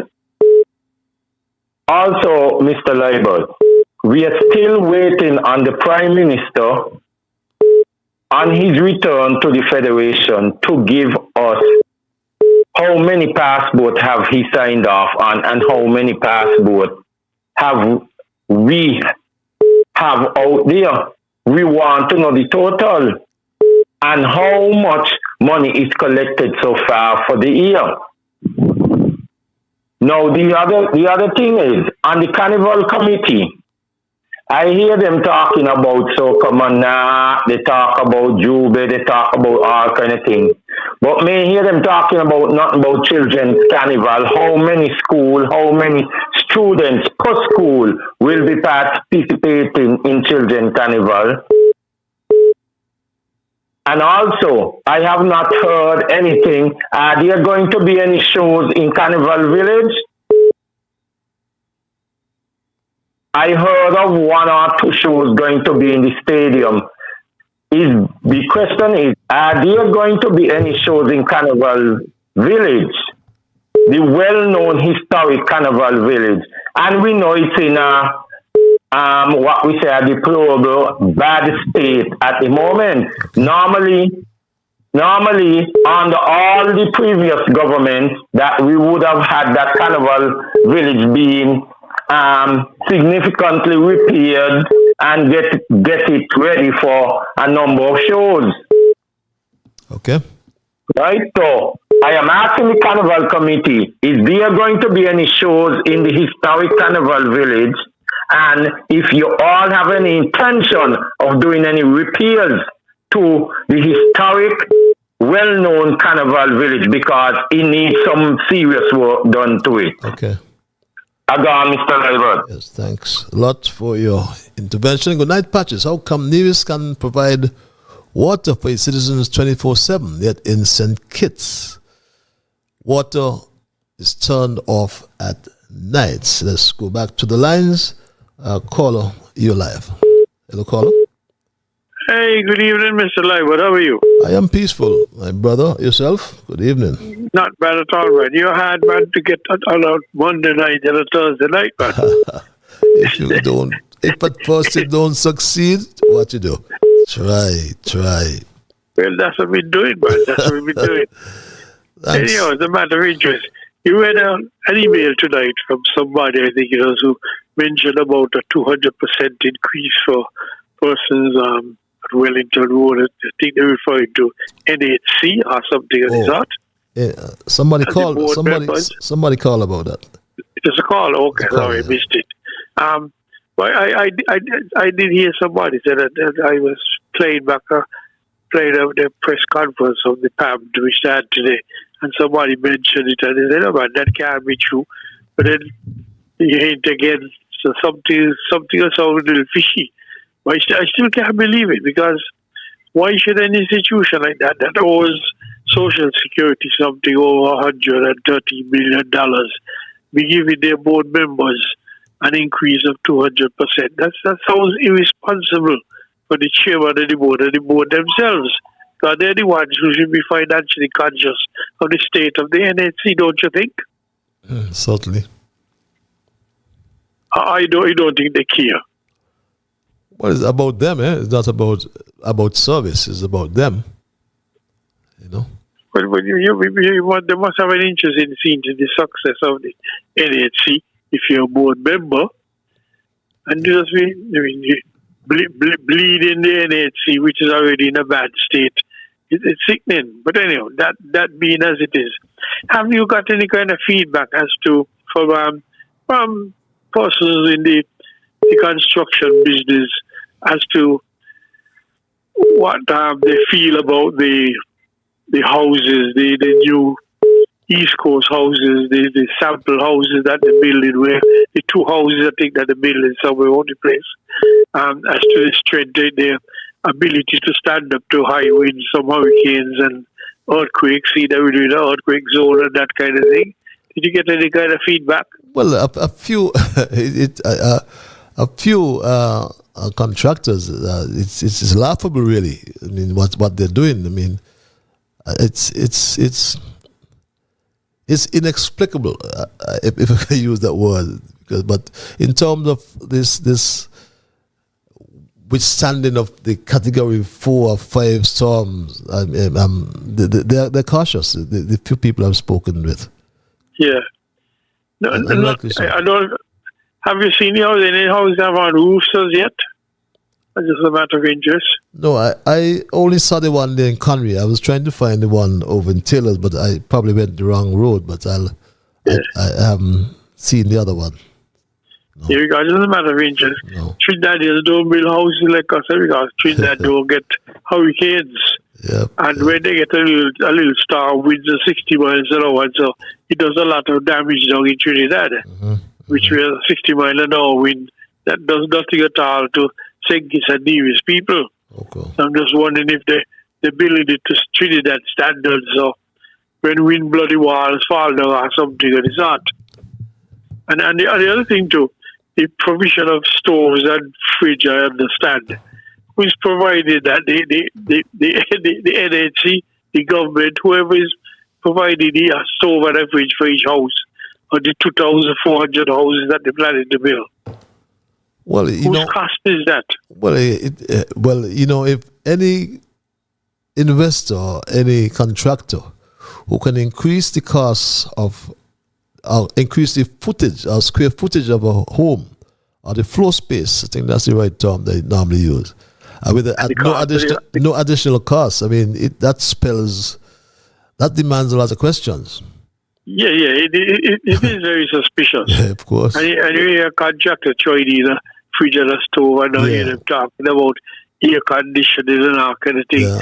Because that increases the operating cost for the owner of the house, and the electricity and that sort of thing. Of course. So it does sound a bit fishy, man. It's something not sounding right somewhere along the line. It's not adding up.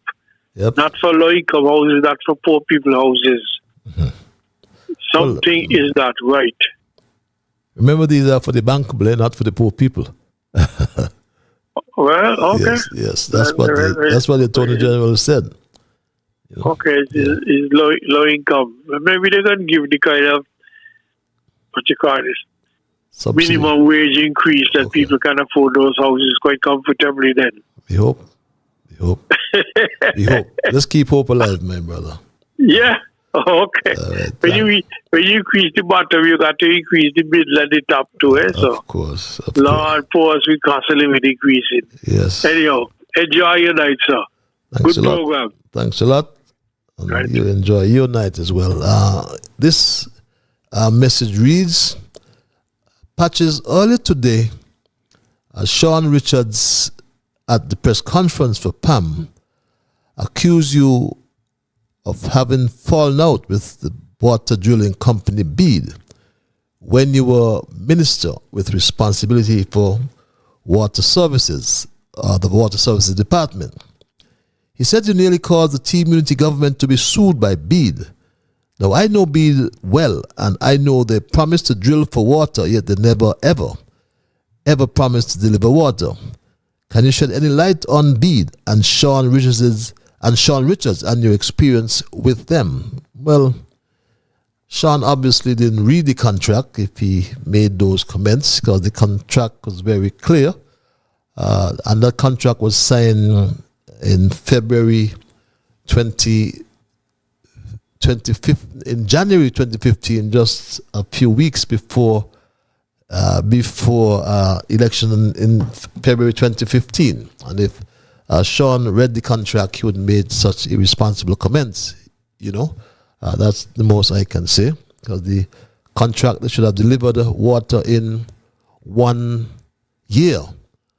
And I can tell you, over going on to 3 years, they have not delivered water. And as a matter of fact, it was the water department that I instructed to commission the well, which was did not conform with the contract. They should have drilled water 400 feet and below the Earth's surface. And those wells, the two wells at Shadwell, were not even 300 feet.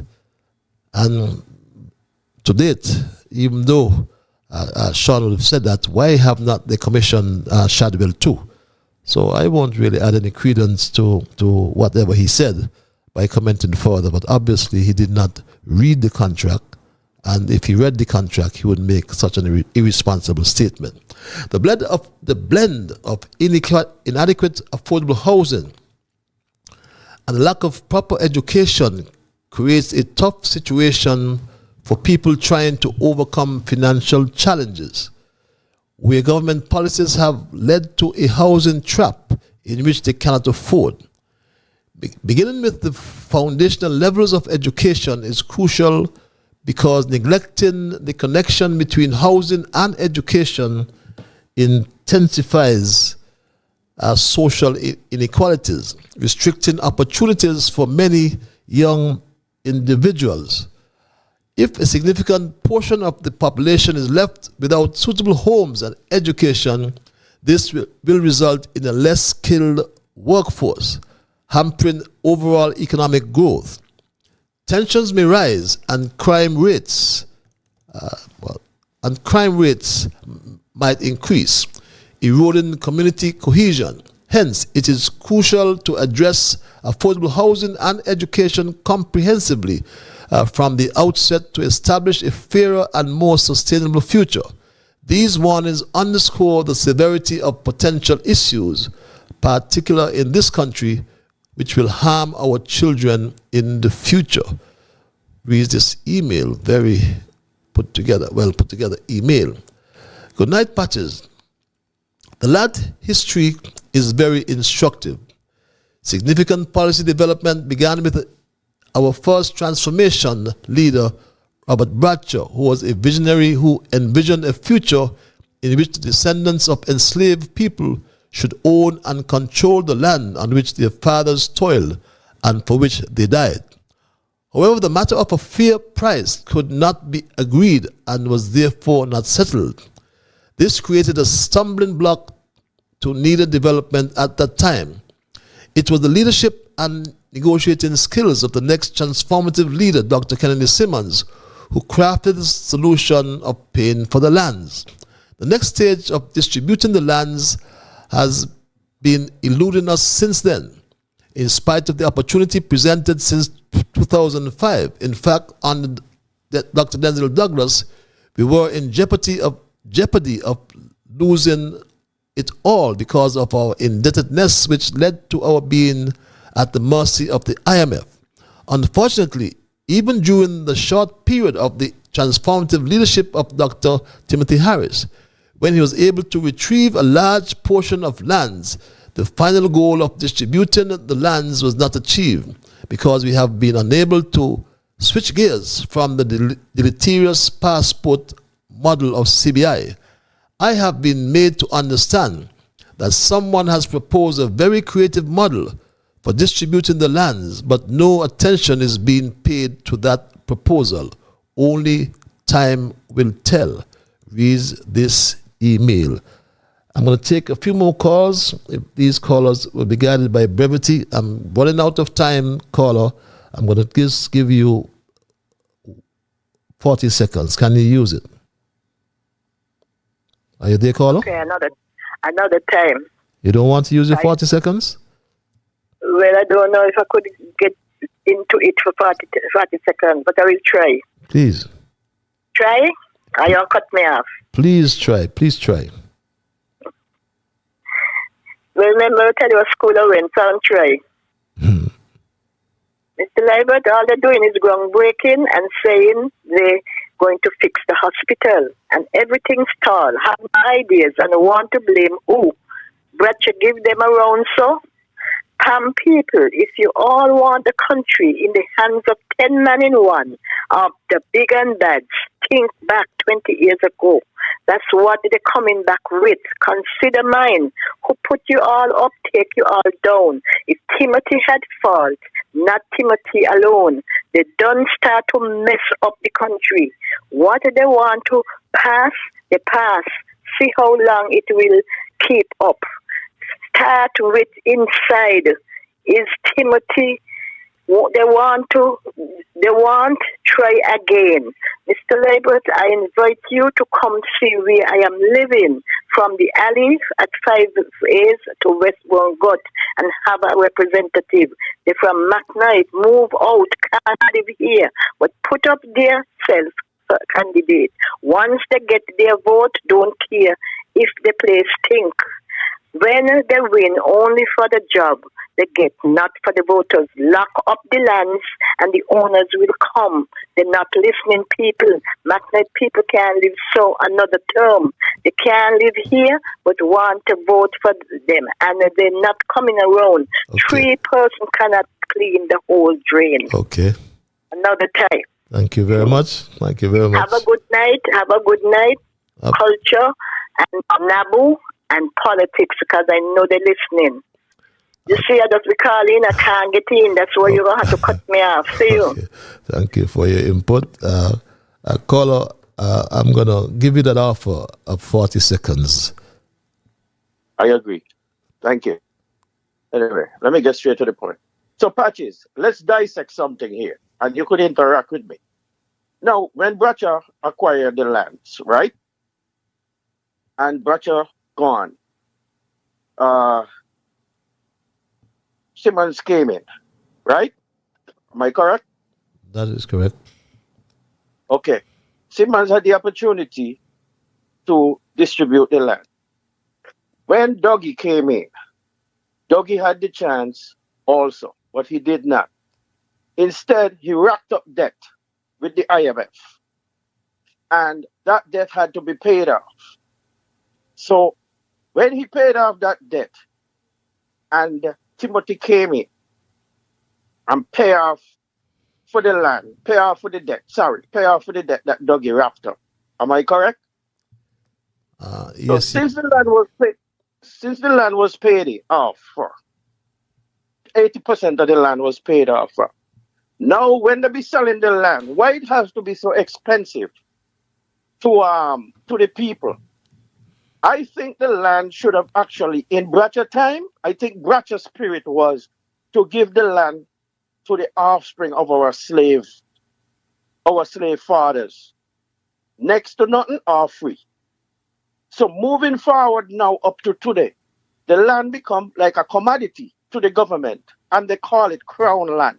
Where crown has to be dealing with this when it's our slave fathers the land was forecast for when Bracha acquired it moving forward. None of them do anything.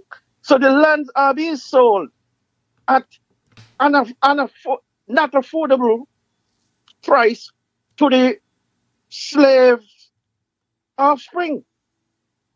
So why the lands that is available now cannot be distributed to offsprings at a next to nothing price? Because it's our land in the first case. And the other thing, I forget that thought. Okay. I will skip that. Thank you. Thank you very much for your understanding. Dear Patches, I still believe that the housing minister's description regarding the model was his simplistic response to the sales pitch from the developers. I don't believe that Minister Hanley understands that standard practice in displaying model homes involves sample furnishing them so that potential buyers would get an idea of how they would look, but that the furnishings are not usually included when the actual units are finally built out to be delivered to the buyer. But since he put his foot in his mouth, it is more difficult to now tell people the real truth, that the houses do not come with furnishings and appliances. And my Straight Talk family, that's how we're going to do it for the emails and the calls, because my time is really or has run out. But in conclusion, my Straight Talk family, just for those in particular who may have joined me late, our thesis tonight dealt with the housing trap. It was in fact titled, "Oh, What a Housing Trap in Paradise." And I tried to make the point, reflecting on where we came from. Because everything that can go wrong in this country seems to be going wrong under the Jew Labour administration. We made mention of the continuing exploitation of the poor, along with the declining health system, declining tourism sector and agriculture sector, the increasing murder rate. Our murder rate has gone to 25 murders for 2023. We heard that in Cincinnati, a city of over 300,000 people, it's under 50. Spoke of the increase in fuel costs, increase in transportation costs, and increase in food prices. But the predicament in which we find ourselves, and we overlooked it because over time, the majority of our people cry out in great distress, oh, what a housing trap in paradise. We reflected on the history from whence we came in terms of our people being dispossessed until Bradshaw acquired the lands in 1975 because we need lands to build houses.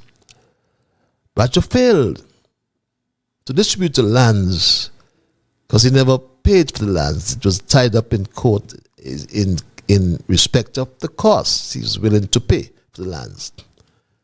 While Simmons paid for the lands, he never distributed the lands as well. And Douglas had a golden opportunity, but he just swapped our lands for the debt he accumulated, nigh $3 billion in debt. But came Timothy Harris, our third Prime Minister, who not only paid off the IMF, but also bought back some 700 acres of the 1,200 acres. That would be almost 70% of the lands, if my maths is correct. So we got back some of the lands. But land became available to the poor. And most of us, our poor, lived in the gut sides, go around the country, all along the coast. And as the population size grew, the demand for housing increased as well. But we never carried out a comprehensive survey to assess the nature and extent of the housing needs of the people in St. Kitts. And the government of the day applied politics instead of socio-economics to determine the housing policy. The NHC was established under legislation with its functions, and one of its main functions, as I alluded to earlier, was to provide housing for the poor, for the indigent, and infirm. That was one of the functions of the cooperation, my Straight Dog family. And was that done? That's the question we ask ourselves. But as we wind down tonight's programming, time has evolved. The focus was changed from low income to affordable housing, it is called. And we ask ourselves, today, have things changed for the masses who need housing? Hell no. The question was asked, and that's our response. Today, the government's strategy on housing is based on 4 considerations: politics, corruption. My Straight Dog family.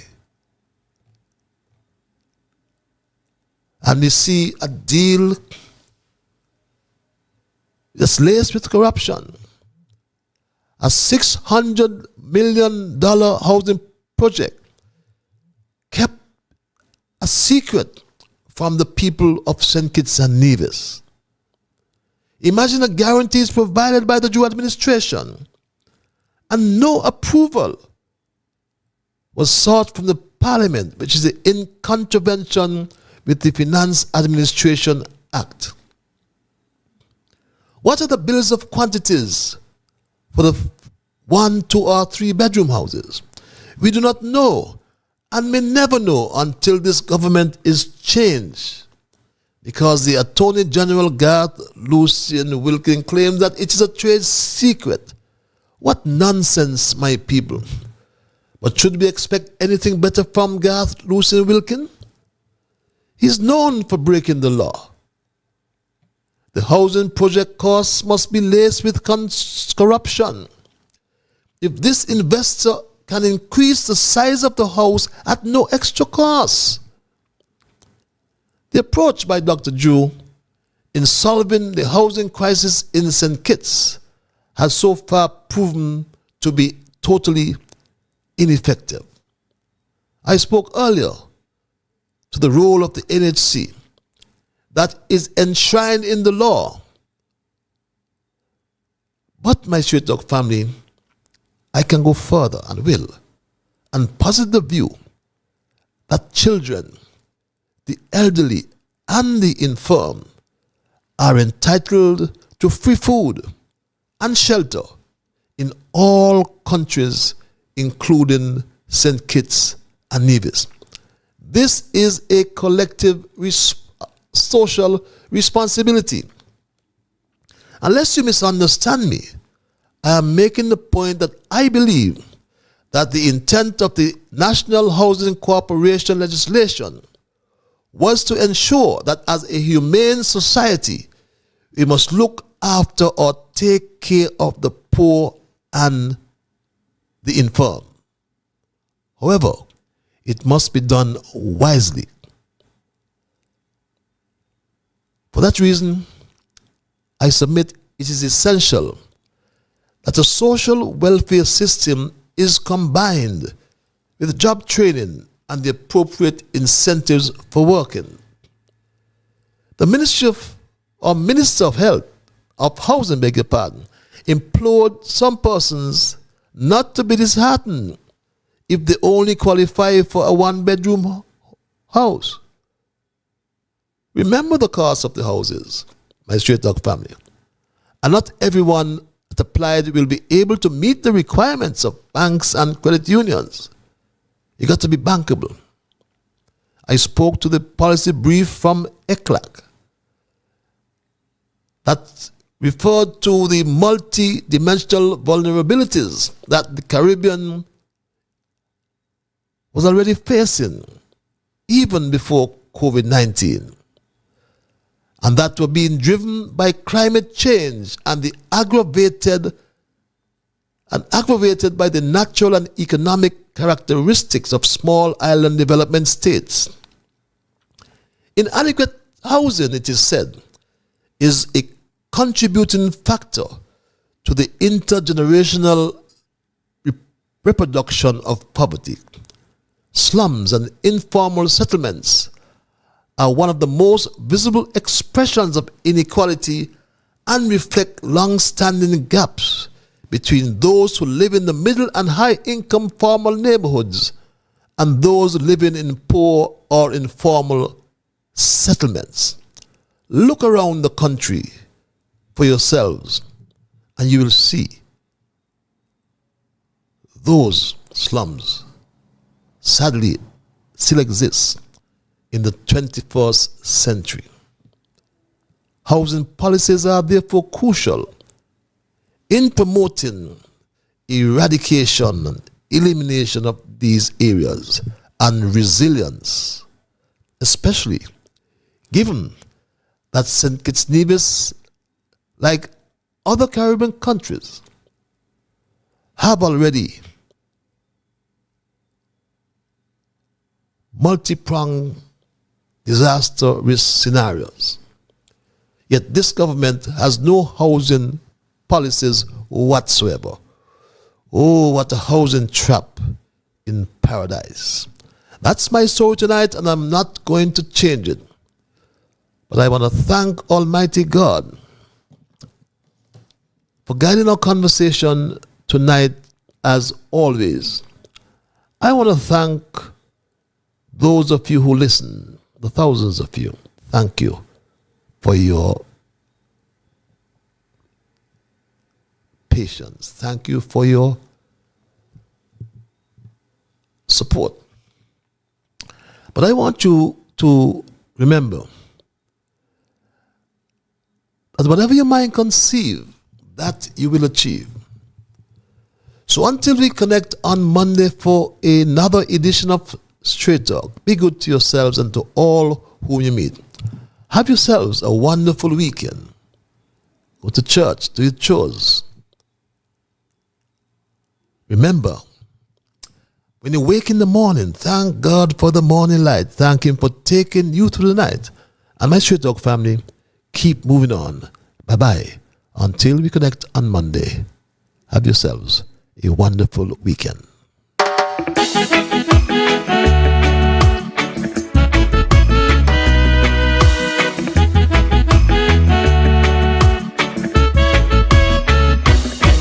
In the morning, I thank God for the morning light. Give Him thanks and praises for taking me safely through the night. For the rest of food and loving care, and for my mother's breath of life that's got me here. So whatever my mind conceives that I will achieve, you better believe, because I do the things I should, be to my brethren kind and good, the best I could. So I'll keep moving on, I won't stop now. I'll keep moving on till I reach the top somehow. Down on my knees, the Lord I kneel and pray, with my heart and soul, beg Him to take me through each day, my guardian to keep and my guide, over every step I take, He will preside.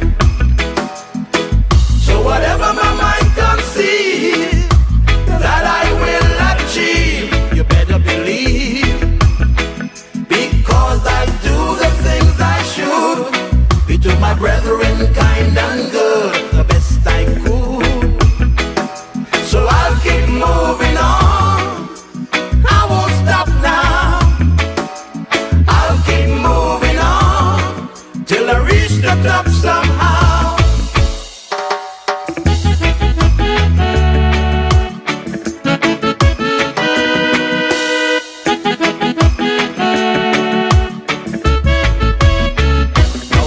My way, with strength and courage from above. No man I'll fear, since God protects me with His love. Strong